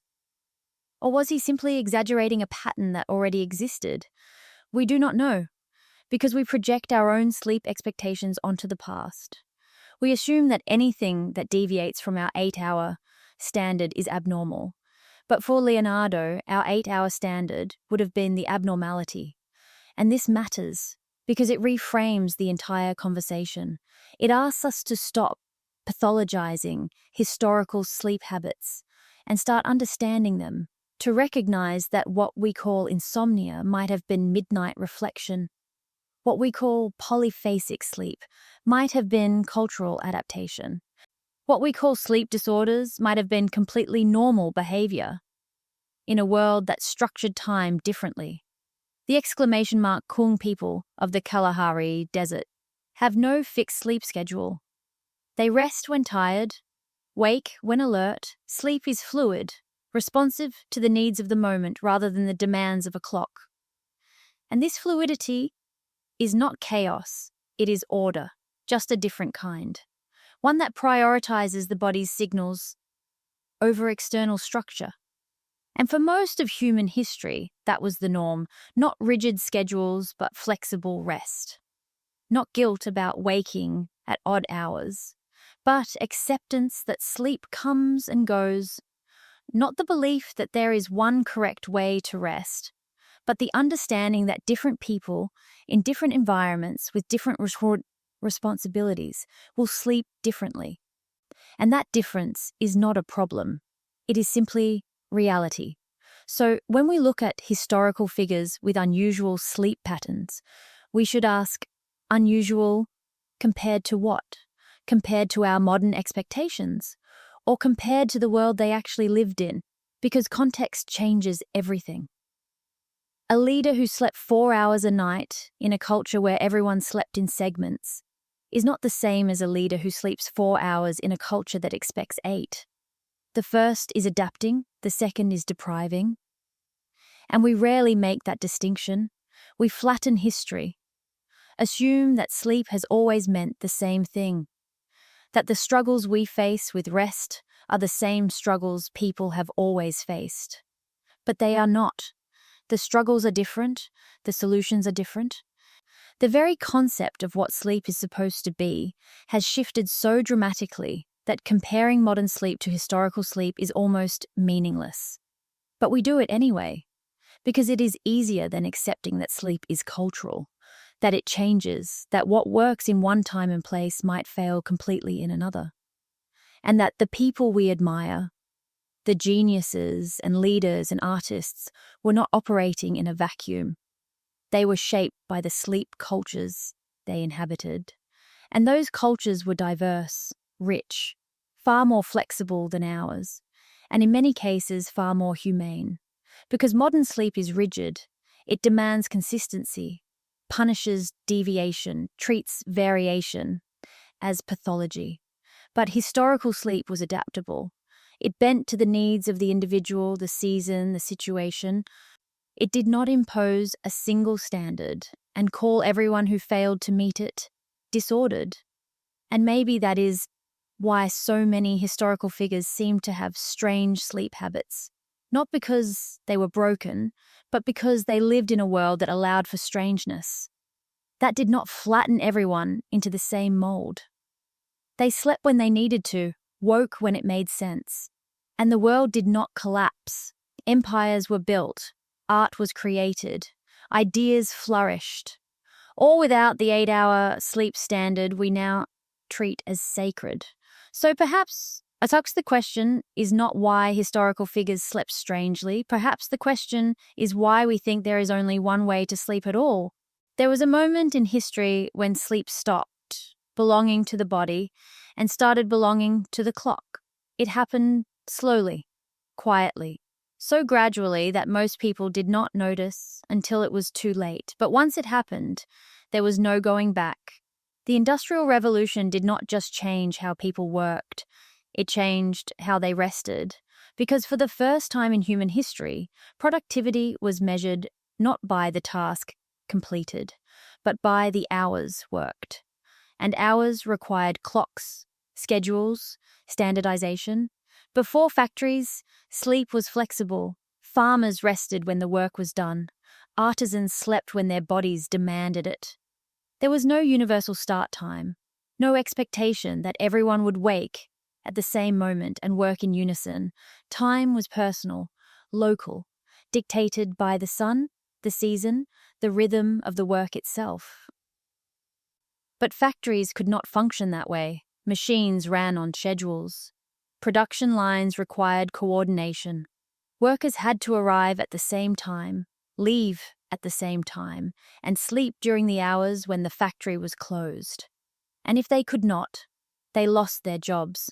So sleep, which had always been individual, became collective, regimented, and the people who could not adapt, who needed rest at different hours or in different patterns, were left behind. This was not framed as oppression. It was framed as progress, efficiency. The modern world demanded modern sleep, and modern sleep meant 8 hours, at night. Uninterrupted, no naps, no segmented rest, no midnight waking. And anyone who struggled with this new standard was labeled deficient, lazy, undisciplined. The idea that their bodies might simply be following a different rhythm, one that had worked for thousands of years, was dismissed, because the clock did not care about individual variation.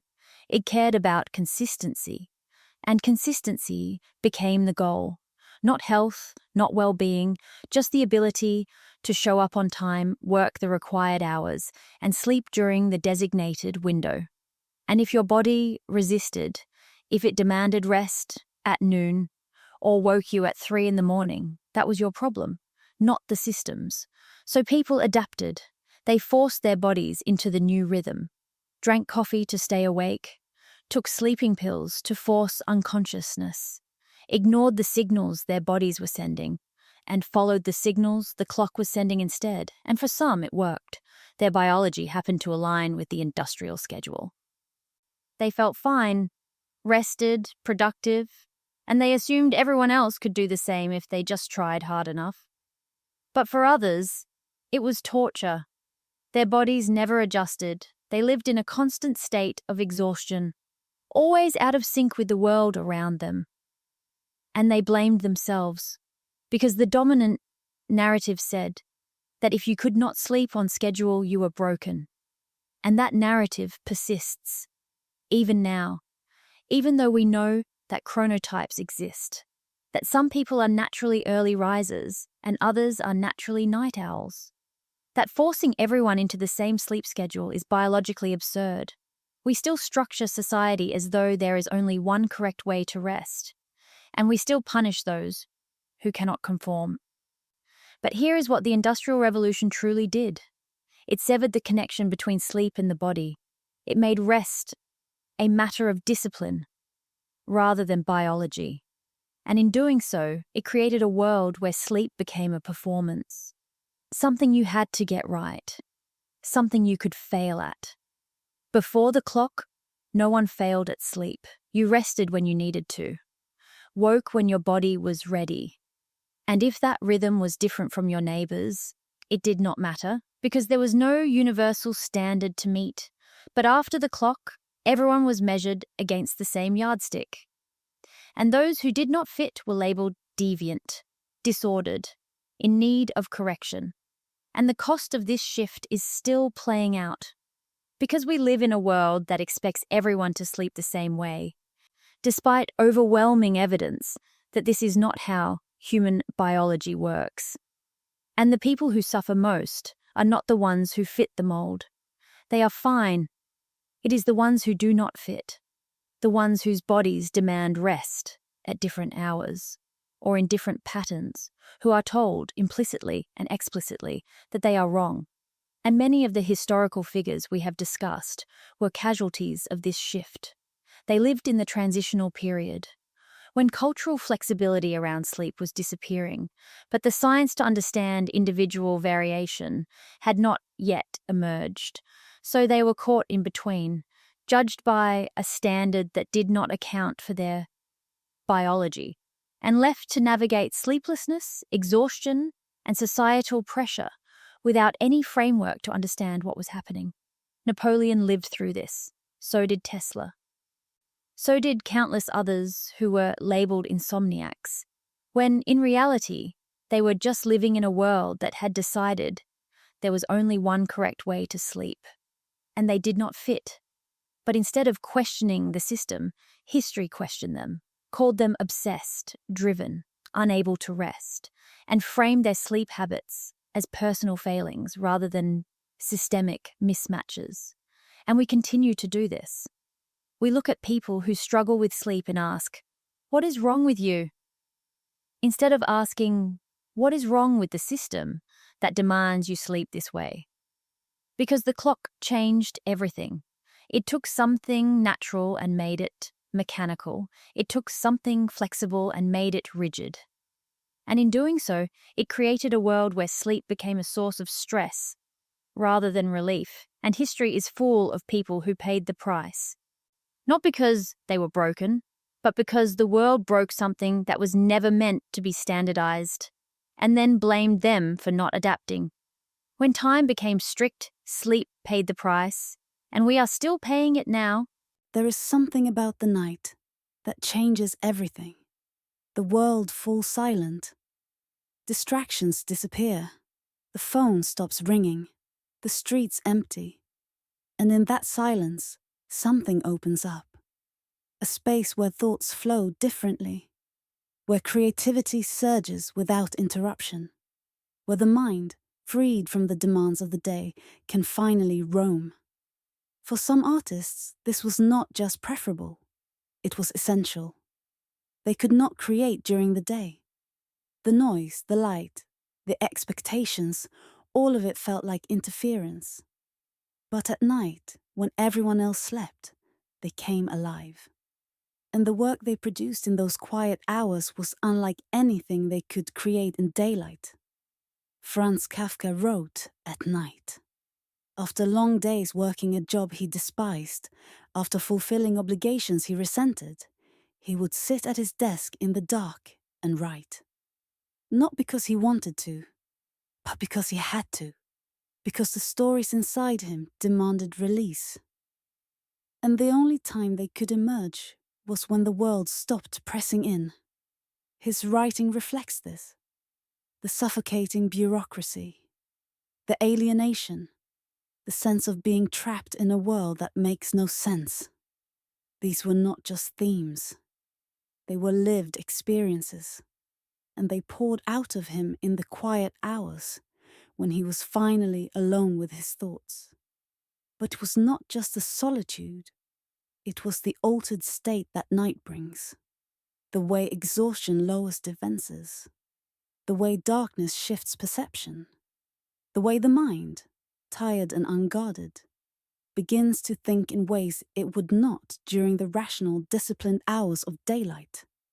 And for Kafka, that altered state was where the truth lived, not in polished, coherent narratives, but in fragmented, surreal, uncomfortable stories that reflected the chaos beneath the surface.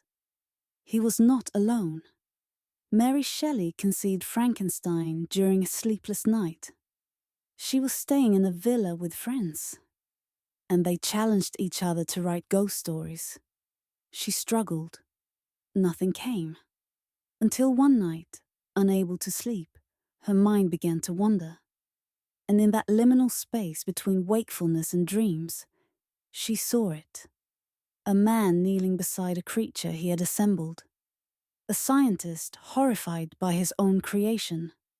And the story poured out of her, fully formed, born from the darkness. Would it have come to her during the day? Maybe. But she did not think so. She described it as a vision, something that arrived unbidden in the vulnerable hours of the night when her defenses were down and her imagination was free to roam into territory she would have dismissed as absurd in daylight. And this pattern repeats throughout history. Artists who worked best when the world slept, who needed the silence, the isolation, the altered consciousness that comes with exhaustion and darkness. Beethoven composed late into the night. He would pace, pour water over his head to stay awake, sit at the piano and let his hands wander until something emerged. And the music that came from those sessions was raw, emotional, unfiltered, because he was not performing for an audience. He was alone with the sound. And in that solitude, he created works that would endure for centuries. But here is the question. Was the night essential? Or was it simply the only time they had? Because for many of these artists, daytime was not theirs. It belonged to jobs, families, obligations. The night was the only space left, the only hours where they could be themselves. And so they worked, exhausted, sleep-deprived, but free. And maybe that freedom mattered more than the cost, because creation is not always rational. It does not always happen during the hours society deems productive. Sometimes it happens in the margins, in the stolen moments, in the darkness when no one is watching and nothing is expected. And for the artists who live this way, the night was not just a setting. It was a collaborator, a condition that made the work possible. Not because darkness is magical, but because it removed everything else. The distractions, the judgment, the need to present a polished, acceptable version of themselves. At night, they could be raw, honest, strange, and the work reflected that.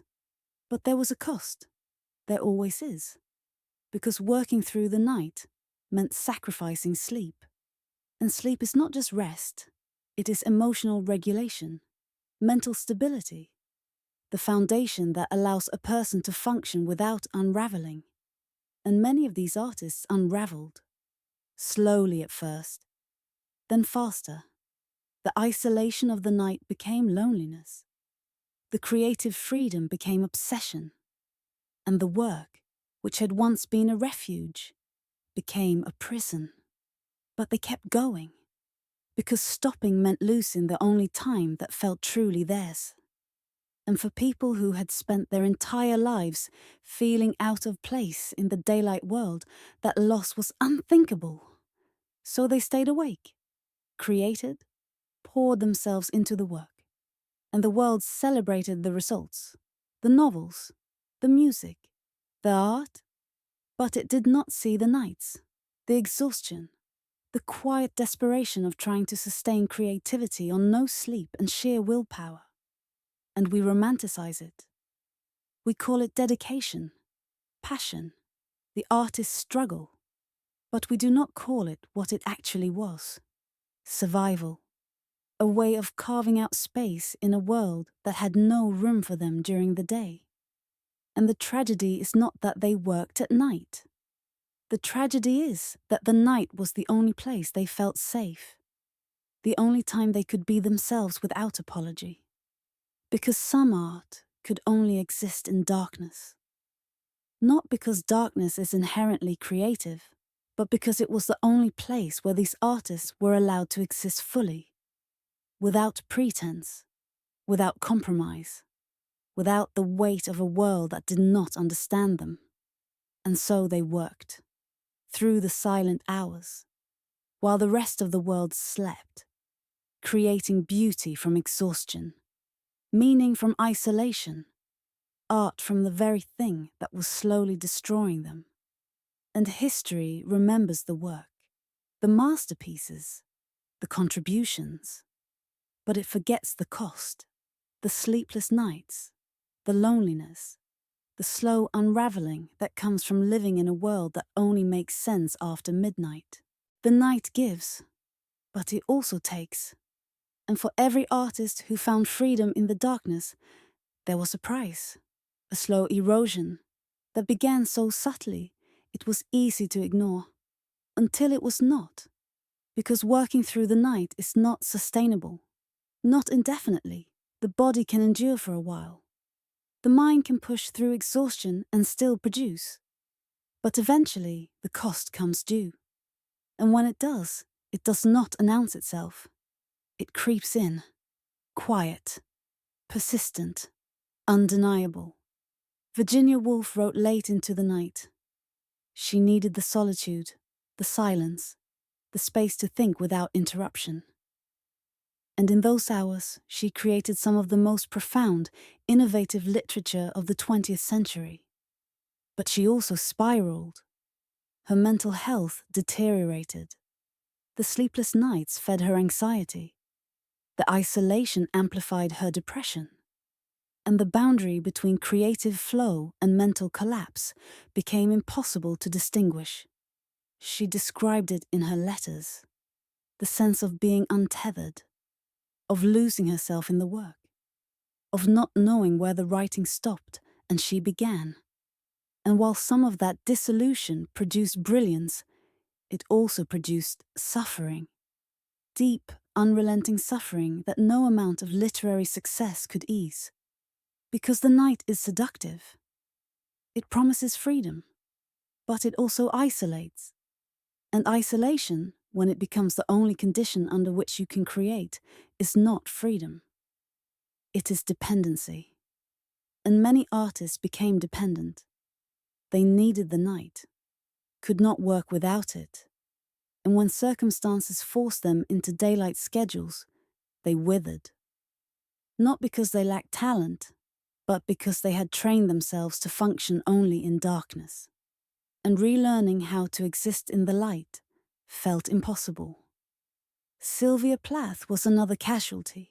She woke before dawn to write, not because she loved mornings, but because it was the only time she had, before her children woke, before the demands of the day consumed her.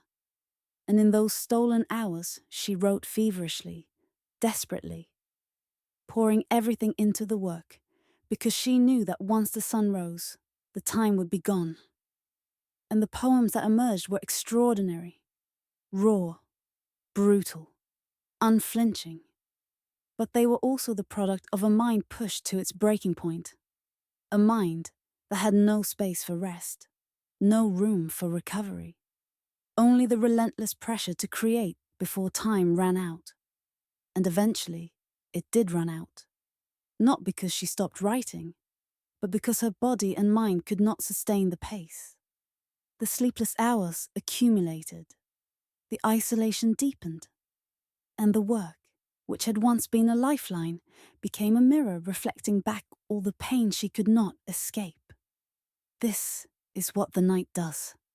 It amplifies. Whatever you bring into the darkness, it magnifies. If you bring creativity, it flourishes. But if you bring pain, exhaustion, instability, those flourish too. And for artists who lived on the edge, the night did not discriminate. It took everything and made it more. And the cost was not always visible, not to outsiders, because the work was beautiful, the output was impressive, and from the outside, it looked like success. But inside, the artist was unraveling, slowly, quietly, losing pieces of themselves that they would never get back. Ernest Hemingway wrote in the early morning hours. He believed that was when his mind was clearest, freshest, before the world interfered. And for years, it worked. He produced novels that defined a generation, stories that captured the human condition with brutal simplicity. But later in life, the routine failed him. The clarity did not come. The words did not flow. And he kept waking early, kept sitting at the desk, kept trying to force the work. But it was gone. And without it, without the ability to create, he felt hollow, purposeless. Because when the night, or the early morning, or whatever isolated time you claim as yours, becomes the only place where you feel alive, losing it is not just losing a routine. It is losing yourself. And that is the tragedy. The night gives artists freedom, space, the conditions they need to create.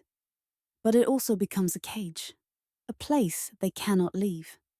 And when the work stops flowing, when the isolation stops being productive and starts being destructive, they are trapped. Because they do not know how to exist any other way. And the world does not help. It celebrates the output, buys the books, hangs the paintings, plays the music. But it does not ask what it cost. It does not wonder whether the artist is okay. It simply consumes the work and waits for more. And the artist keeps producing, because stopping means confronting the emptiness, the exhaustion, The realization that they have been running on fumes for years, and without the work, there is nothing left. This is not about romanticizing suffering. This is about recognizing that the conditions that make art possible are not always healthy. That the night, for all its beauty and freedom, is also lonely, exhausting, unforgiving. And the artists who lived there, who made the darkness their home, paid a price that the world rarely acknowledges. Not because they were weak, but because no one can sustain that kind of isolation indefinitely. No one can keep pouring themselves into the work without eventually running dry. And when they did run dry, when the sleepless nights stopped producing brilliance and started producing only exhaustion, the world moved on, found new artists, new work, and left the spent ones behind, wondering what happened, wondering why the thing that once sustained them now felt like drowning, because the night consumed them, not all at once, but slowly, a little more each year, until there was nothing left but the work, and sometimes not even that. And history celebrates the work, the novels, the poems, the paintings, the music, all of it beautiful, all of it born from darkness. But it does not ask how much the night took in return. And the answer for many was everything. History loves a good story. And when it comes to sleep, the stories are irresistible. The genius who never rested, the leader who conquered empires on 3 hours a night, the artist who channeled the unconscious without ever surrendering to it. These narratives are repeated so often they become fact. But what if they are not? What if we have been repeating the wrong stories? Because myths are seductive. They give us heroes. They offer shortcuts. They suggest that greatness requires sacrifice. And if we are willing to sacrifice sleep, we too can achieve the impossible. But the problem with myths is that they rarely survive close examination. And when it comes to historical sleep habits, the examination reveals something uncomfortable. Most of the stories are exaggerated. Some are outright false. And the rest are so distorted by repetition that the truth has been buried beneath layers of legend. Take Leonardo da Vinci and the Uberman's sleep schedule. The idea that he slept 20 minutes every 4 hours, never more, has become gospel. But where does it come from? Not from Leonardo's own writings, not from contemporaries who documented his life. It comes from later biographers who speculated, who assumed that his prolific output must have required an extreme sleep schedule. And the speculation hardened into fact through sheer repetition. Did Leonardo sleep strangely? Probably. He lived in an era where segmented sleep was normal, and his notebooks suggest he worked at odd hours. But the rigid polyphasic schedule attributed to him? There is no evidence for it. None. It is a myth, a story we tell because it makes Leonardo seem more extraordinary, more superhuman, and in doing so it makes his genius feel unattainable, as though normal sleep would have somehow prevented him from achieving what he did. But that is the function of myths. They create distance. They turn historical figures into legends rather than people. And in the process, they distort the lessons we might actually learn from them. Thomas Edison is another example. He famously claimed to sleep only 4 hours a night and mocked those who needed more. But photographs tell a different story. Edison napping at his desk, curled up in a chair, stealing rest whenever he could. He did not sleep 4 hours. He slept in fragments, and the total, if you added it all up, was likely closer to average than he ever admitted. So why lie? Because the myth served him. It reinforced his image as a relentless innovator, a man who did not need what ordinary people needed. And in a world that equated rest with weakness, that image had power. But it also had consequences, because when successful people claim they do not need sleep, others believe them. And they try to replicate the behavior. And they fail. Not because they lack discipline, but because the behavior they are trying to replicate never actually existed. Margaret Thatcher followed a similar pattern. She claimed to need only 4 hours of sleep, wore it like a badge. But her personal physician later revealed that she supplemented with naps. Brief, strategic rests that she never publicly acknowledged, because acknowledging them would have undermined the narrative. The Iron Lady did not nap. She endured. Except she did not. Not really. She managed her sleep carefully, strategically, and the public persona, the myth of the sleepless leader, was just that, a myth. And these myths matter. Not because they are harmless exaggerations, but because they shape how we think about sleep. They create the impression that rest is optional, that the truly great transcend biological needs, that if we are struggling with sleep, it is because we are weak, undisciplined, not committed enough. But the truth is that the people we admire were not transcending biology. They were navigating it, sometimes successfully, often not. And the stories we tell about them erase that struggle, flatten the complexity, turn human beings into caricatures. Napoleon is another case. He allegedly slept 4 hours a night and took short naps during the day. And there is some truth to this. Letters and accounts confirm that he functioned on very little sleep, especially during military campaigns. But the myth ignores context. During peacetime, Napoleon slept more. During battles, he slept less. His sleep was not a fixed routine. It was adaptive, strategic. And later in life, when his health declined, so did his ability to function on minimal rest. But the myth does not care about nuance. It only cares about the headline. Napoleon conquered Europe on 4 hours of sleep. And the implication is that sleep deprivation was the key to his success. Not strategy. Not timing, not the political chaos that allowed his rise. Just willpower, just the refusal to rest. And we believe it, because the myth is more satisfying than the truth. The truth is messy, complicated, full of contradictions. But the myth is clean, simple, inspiring. Except it is not inspiring. It is damaging, because it perpetuates the idea that sleep is a weakness to be overcome rather than a necessity to be respected. And it creates a culture where people destroy their health, chasing a standard that never existed. So why do these myths persist?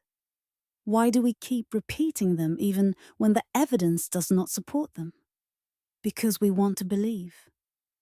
We want to believe that greatness is attainable if we are just willing to sacrifice enough. That the difference between us and the people we admire is not talent or circumstance or luck, but discipline. And sleep is an easy thing to sacrifice. It is invisible, private. No one sees it, so cutting it feels like a secret advantage, a hack, a way to gain hours that others waste. But it is not. It never was. And the people who supposedly did it either did not or paid a price we conveniently ignore. Because the myth of the sleepless genius is comforting, but it is still a myth. And the more we repeat it, the more we hurt ourselves. And the more we distance ourselves from the actual, complicated, deeply human truth of how people lived, worked, and rested throughout history. What if we have been repeating the wrong stories? What if the lesson is not that great people do not sleep, but that they manage sleep in ways that worked for them, within their context, often imperfectly, and sometimes at great cost? That is not as catchy, but it is a lot closer to the truth. Strip away the myths, the exaggerations, the stories repeated so often they feel like truth. And what remains? What do the actual records show when we look at how historical figures really slept? The answer is both more mundane and more interesting than the legends suggest. Start with the letters, the diaries, the first-hand accounts written by the people themselves or by those who knew them intimately. These documents do not describe superhuman sleep schedules. They describe struggle, adaptation, and often suffering. Benjamin Franklin, who famously advised early rising, wrote extensively about his sleep. And what emerges is not a man who mastered rest, but a man who constantly experimented because nothing worked perfectly.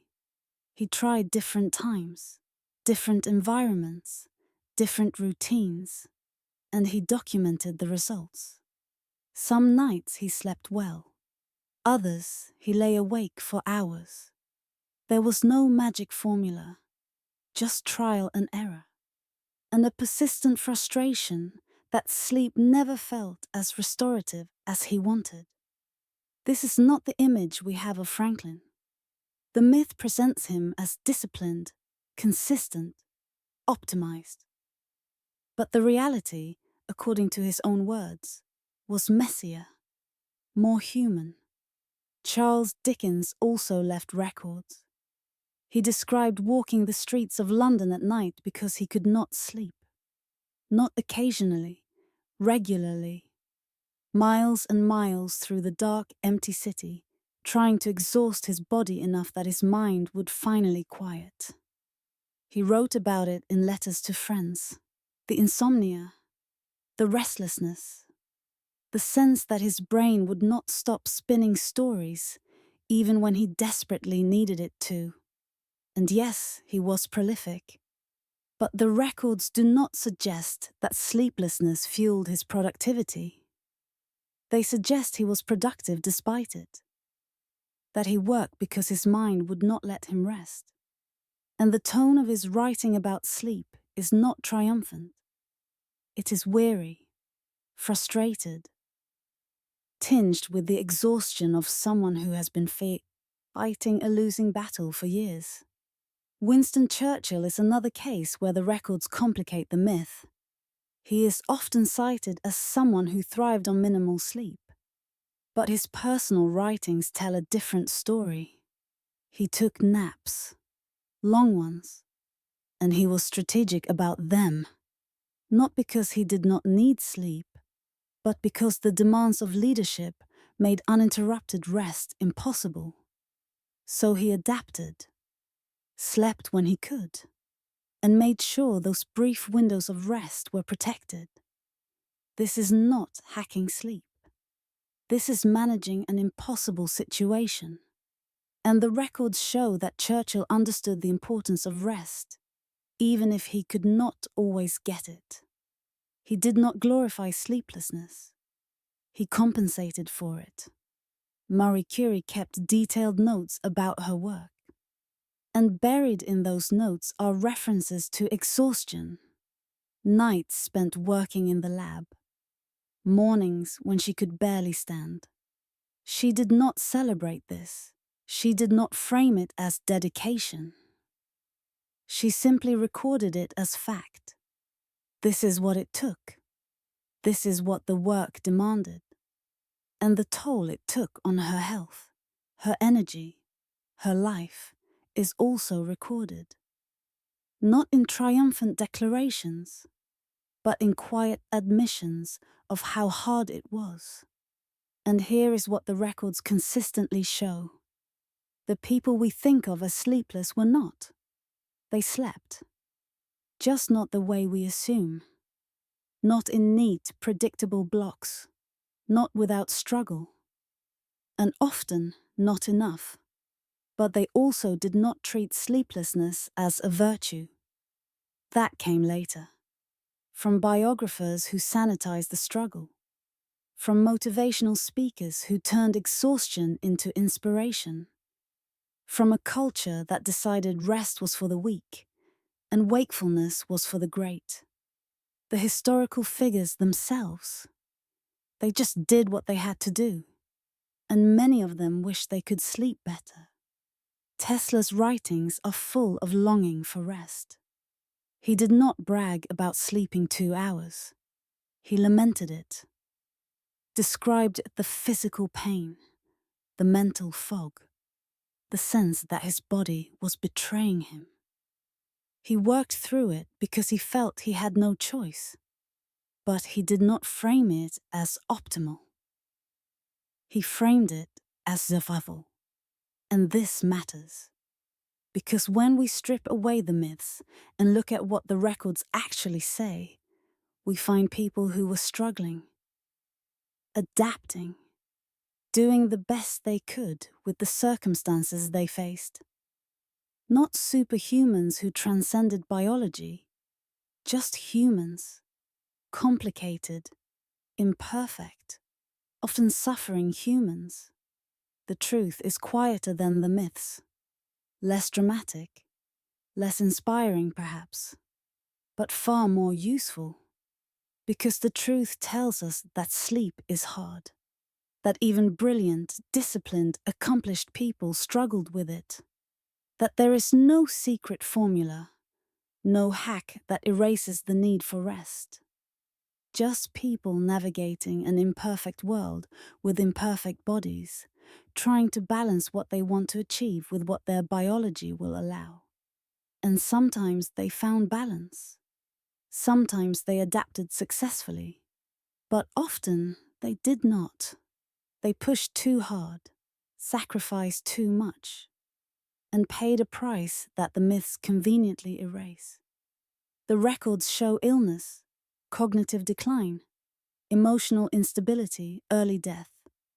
These are not the dramatic failures that make headlines. They are the slow, quiet erosion that comes from years of insufficient rest. And they are documented. In medical reports, in letters to friends, in the observations of people who watch these figures age faster than they should have. But we ignore those records because they do not fit the narrative. They do not make for inspiring quotes or motivational posters. They just make the people we admire seem fragile, vulnerable, human. And maybe that is the real lesson. Not that great people do not need sleep, but that they did need it, desperately. And when they could not get it, they suffered, just like anyone would. The records are there. The letters, the diaries, the medical histories, the first-hand accounts. They tell a story that is far more complex, far more human than the myths we prefer. And if we are willing to look at them honestly, without the filter of legend, we might learn something more valuable than any sleep hack. We might learn that the people we admire were not so different from us, that they struggled, that they failed, that they did not have all the answers, and that the truth, messy and complicated as it is far more interesting than the lies we have been telling ourselves, us repeatedly. Study after study confirms that chronic sleep deprivation leads to decreased productivity, impaired decision-making, compromised immune function, and increased risk of serious illness. And yet, we continue to structure our world as though sleep is negotiable. We schedule early morning meetings, knowing people will arrive exhausted, We celebrate employees who respond to emails at midnight. We build entire industries on the premise that the workday never truly ends, that rest is something you fit in around work rather than the other way around. And when people break, when they burn out, when their health fails, we blame them. We say they did not manage their time well enough, did not set boundaries, were not resilient enough. But we do not question the system that demanded their exhaustion in the first place. This is the mirror.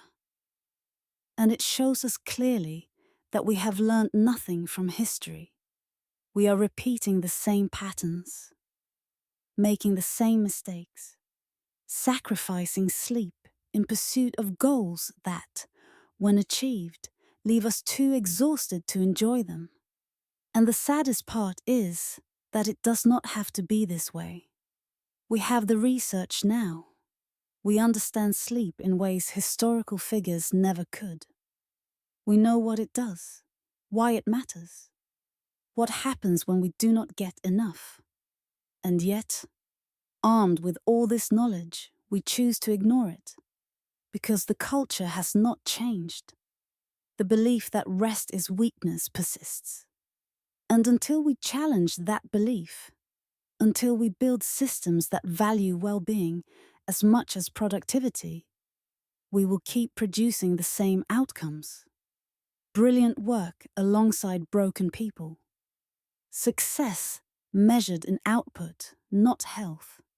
Achievements that come at a cost we are unwilling to acknowledge. The mirror shows us who we are. And right now, we look an awful lot like the exhausted geniuses and burned out leaders of the past. The only difference is that we have no excuse.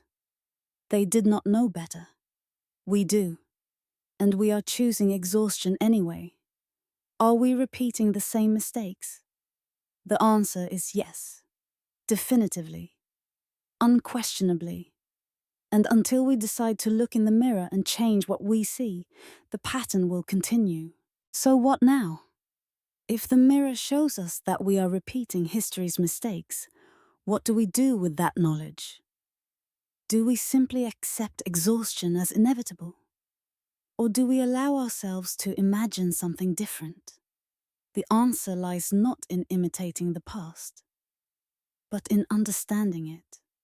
In recognizing that sleep is not one size fits all, that the rigid 8-hour standard we cling to is just as arbitrary as any other cultural norm, and that perhaps, instead of forcing everyone into the same mold, we should be asking, what does rest actually look like for you?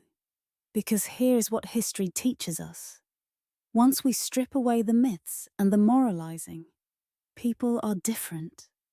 Some genuinely need less sleep than others. Some function better with naps. Some prefer segmented rest. And these differences are not character flaws. They are biological reality. The problem is not that historical figures slept strangely. The problem is that we have built a world that only accommodates one type of sleep. And everyone who does not fit that mold is told, either explicitly or implicitly, that they are wrong. But what if they are not wrong?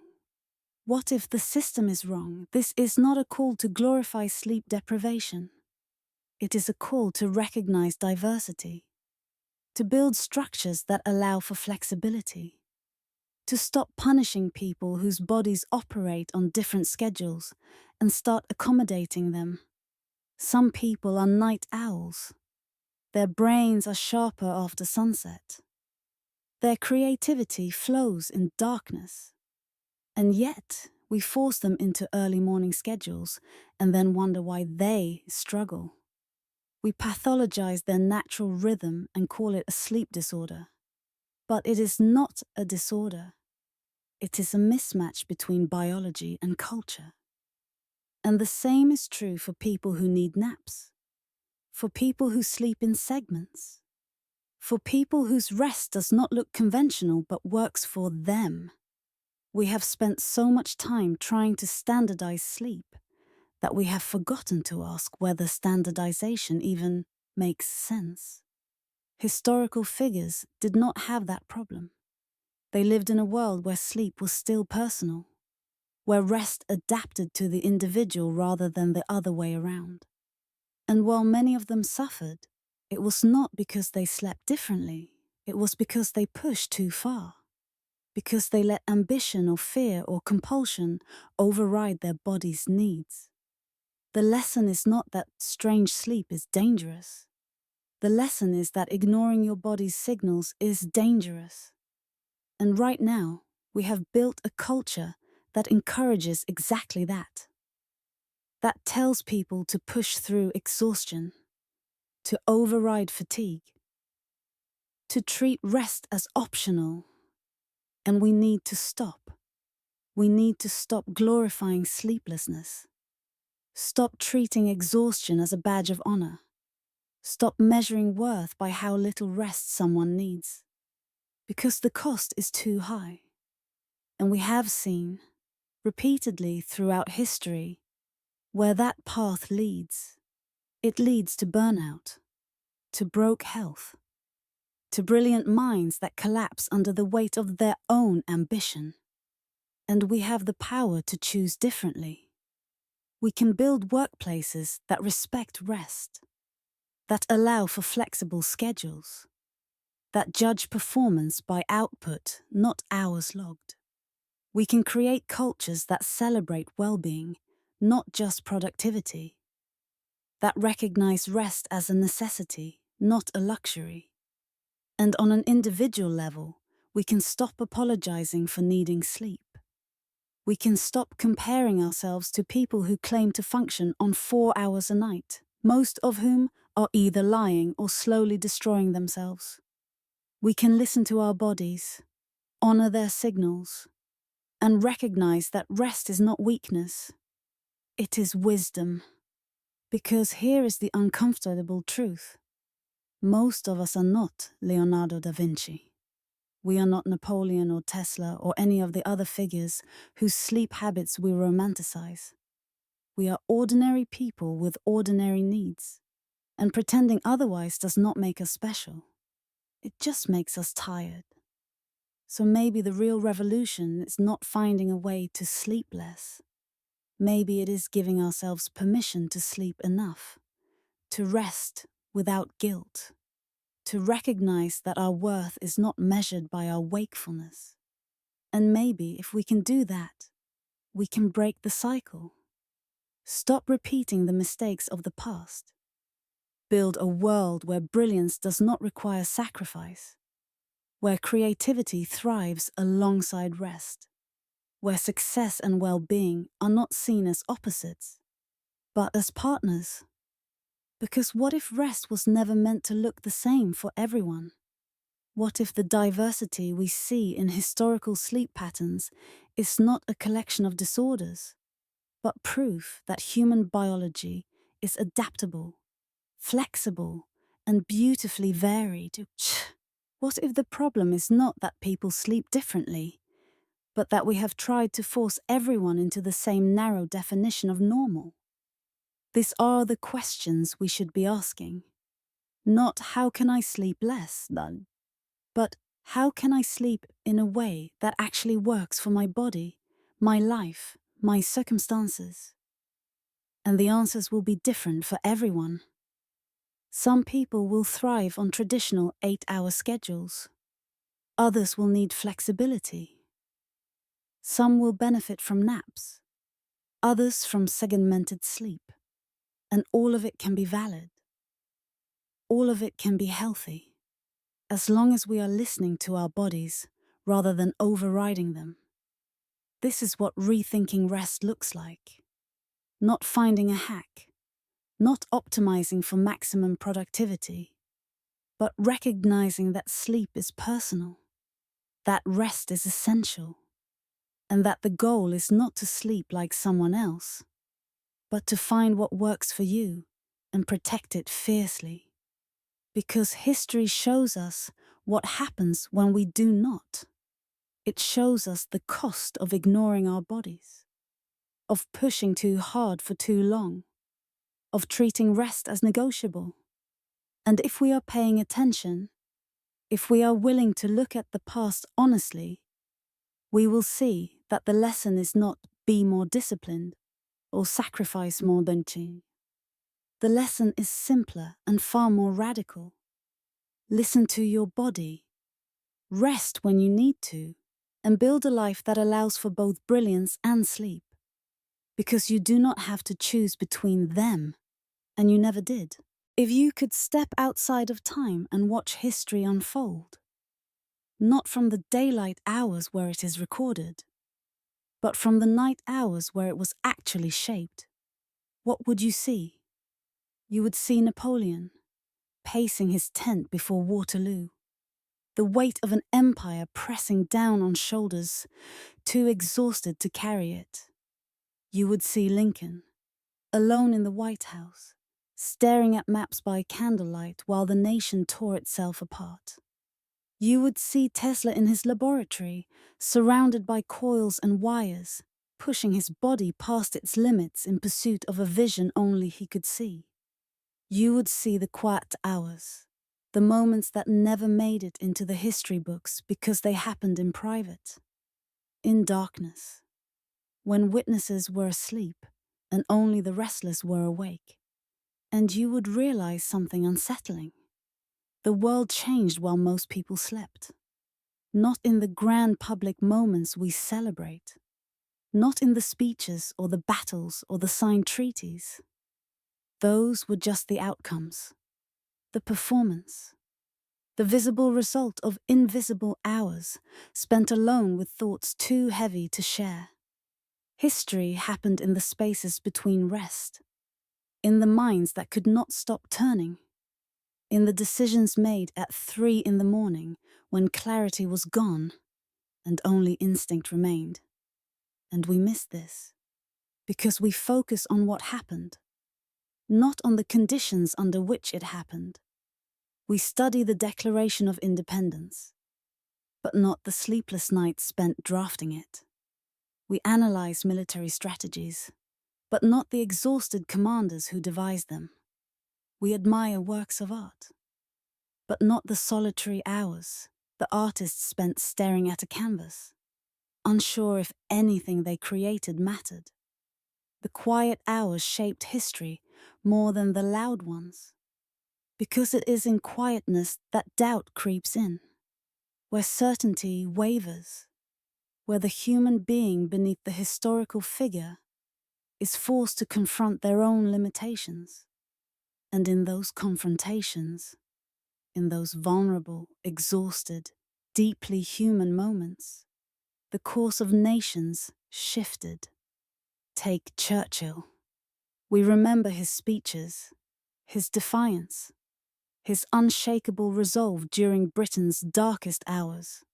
But we forget the nights, the hours he spent alone, writing those speeches, knowing that words were all he had against an enemy that seemed unstoppable. The weight of that responsibility kept him awake. And in that wakefulness, he found the phrases that would rally a nation. Not because he was superhuman, but because he was too scared and too stubborn to sleep. Or consider Marie Curie. We celebrate her discoveries, her Nobel Prizes, her contributions to science. But we rarely think about the nights she spent in her laboratory, handling radioactive materials that were slowly killing her. Too consumed by the work to notice the cost until it was too late. History loves a daytime narrative. The hero who rises to the occasion. The genius who changes everything. The leader who saves the day. But those narratives are incomplete because they ignore the night. The hours when the hero was afraid, when the genius was lost, when the leader had no idea what to do next. And in those hours, history hung in the balance. Not because of brilliance or strategy or divine intervention, but because someone, somewhere, decided to keep going, to stay awake, to wrestle with the problem one more hour, even though their body begged for rest. And sometimes, in that one extra hour, something shifted. A solution emerged, a decision clarified, a path forward appeared that had not existed before. But just as often, nothing shifted. The extra hour brought only more exhaustion, more confusion, and the decision made in that state was not brilliant, but desperate. Not inspired, but simply the only option that remained when all others had been exhausted. And we do not know which is which, because history does not record the quality of the decision-making process. It records the outcome, and the outcome is all we see. Did Roosevelt make the right calls during World War II because he was a strategic genius? Or because he happened to be awake at the right moments, when information arrived and decisions could not wait? Did Einstein discover relativity through pure intellect? Or did the sleepless hours he spent turning the problem over in his mind wear down his resistance until the answer finally slipped through? We want to believe in genius, in clarity, in moments of brilliant insight that change everything. But the truth is messier, more human, more dependent on exhaustion, timing, and sheer stubborn refusal to give up than we like to admit. History after midnight is not heroic. It is fragile, uncertain, full of people who had no idea if what they were doing would work, but who kept going because stopping felt like failure. And this matters, because when we mythologize the daylight hours and ignore the night, we create an impossible standard. We make greatness seem unreachable. We tell ourselves that the people who shaped history were fundamentally different from us, stronger, smarter, more capable. But they were not. They were just awake, struggling, doing their best with imperfect information and exhausted minds.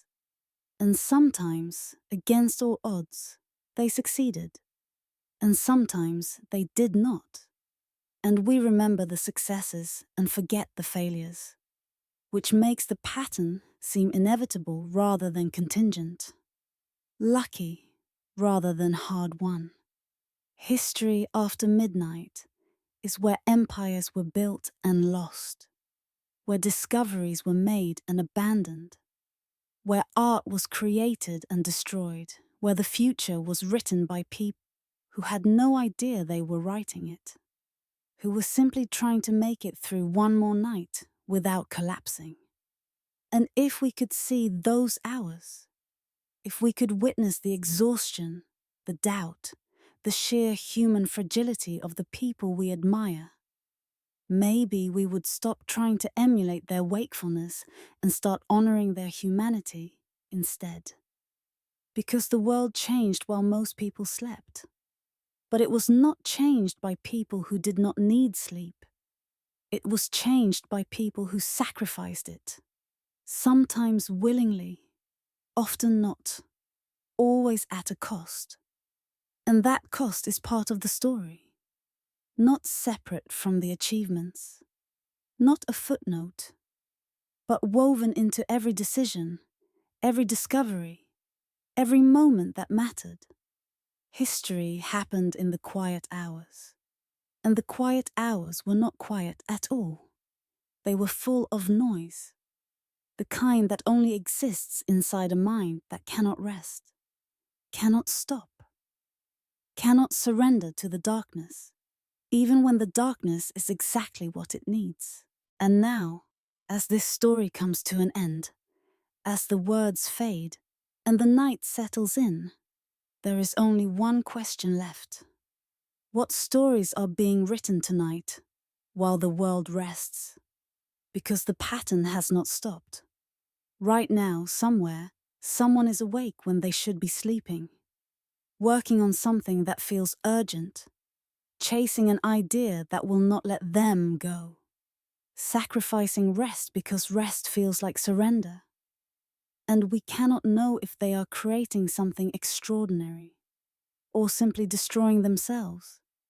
We cannot see the outcome yet, cannot say whether their sleepless hours will be remembered as dedication or recognized as the warning signs they probably are. We can only know this: they are not alone. They are part of a pattern that stretches back through all of human history. A pattern of people who believed that sleep was optional, that brilliance required sacrifice, that greatness was born in exhaustion. And some of them were right. Their work endured, changed things, mattered. But many more were wrong. Their sacrifices brought them nothing but burnout, and the world moved on without noticing. So if you are reading this in the middle of the night, if you are awake when you should be sleeping, if you are telling yourself that you just need one more hour, consider this. The people we have talked about, the geniuses and leaders and artists whose sleep habits shaped history, they did not know what we know now. They did not have the research, the science, the clear understanding of what sleep does and what happens when we do not get enough. They were guessing, experimenting, doing the best they could with limited information, and many of them paid a terrible price for it. But you do not have that excuse. You know better. And knowing better means you have a choice they did not have. You can choose to rest. Not because you are weak, but because you are informed. Not because you lack ambition, but because you understand that ambition without sustainability is just a slower form of self-destruction. You can choose to believe that your worth is not measured by your wakefulness, that your contributions do not require you to sacrifice your health, that sleep is not the enemy of success, but the foundation of it. And if you make that choice, if you step away from the pattern that has repeated for centuries, you will not be remembered. You will not have a chapter in a documentary about famous people's sleep habits. Because the people who rest well do not make for interesting stories. But you will be okay. And that, in the end, might matter more than being interesting. Because this is not a story with a moral. It is not a warning or a celebration. It is simply an observation. A look at how people throughout history have navigated the tension between rest and ambition. And the outcomes have been mixed, contradictory, deeply human. Some found balance, most did not. And all of them, without exception, were more fragile than they appeared. So as the last light fades, as the world goes dark and the day finally ends, remember this: sleep is not weakness. It is not wasted time. It is not something to be conquered or optimized or hacked. It is simply part of being human. And humans, for all their brilliance and ambition and stubborn refusal to accept limitations, are not built to run indefinitely. They need rest. They need darkness. They need the quiet hours when the mind can finally stop performing and simply exist. And maybe that is the real lesson. Not that great people do not sleep, but that even great people are just people, tired, uncertain, doing their best with bodies that have needs and minds that have limits. History was shaped by sleepless nights, but it was also shaped by people who eventually had to rest, who could not sustain the pace forever, who learned, often too late, that the price of wakefulness is always paid eventually. And we get to decide whether we want to pay that price, whether we want to repeat the pattern, or whether we want to imagine something different. A world where success does not require exhaustion, where brilliance is measured by what you create, not by how little you sleep, where rest is not something to be earned, but something to be expected. That world does not exist yet, but it could. If enough people decided to stop glorifying sleeplessness and start honoring rest. If we built systems that valued well-being as much as productivity. If we stopped looking at history's exhausted geniuses as role models and started seeing them as warnings. Because they gave us so much. Their work, their ideas, their contributions. But they also gave us a blueprint of what not to do. And if we are paying attention, that might be the most valuable gift of all. So tonight, when you lie down, when the world goes dark and the day finally releases its grip, remember that this moment is not empty, it is full. Full of possibility, full of restoration, full of the quiet, essential work that happens when the conscious mind steps aside and lets the body take over. This is not wasted time. This is the foundation, the reset, the moment when everything that was fragmented during the day gets sorted, processed, and integrated. And when you wake, you will not be diminished. You will be renewed. Ready to face whatever comes next, not because you pushed through exhaustion, but because you honored your need for rest. History was written in sleepless hours. But the future does not have to be. We can choose differently. Be smarter. Build better. And maybe, just maybe, the next generation will look back at us and wonder why we ever thought sleep was optional in the first place. The last light fades, the world rests, and somewhere, in the quiet darkness, someone is making a choice to push through or to let go. What stories are being written tonight? We do not know yet. We will only know when morning comes, when the results of those sleepless hours are finally visible. But for now, there is only the night, and the choice, and the hope that we have learned something from all the people who came before us. That sleep is not the enemy. It never was. And the silent third of human life is not silent at all. It is where we become ourselves again.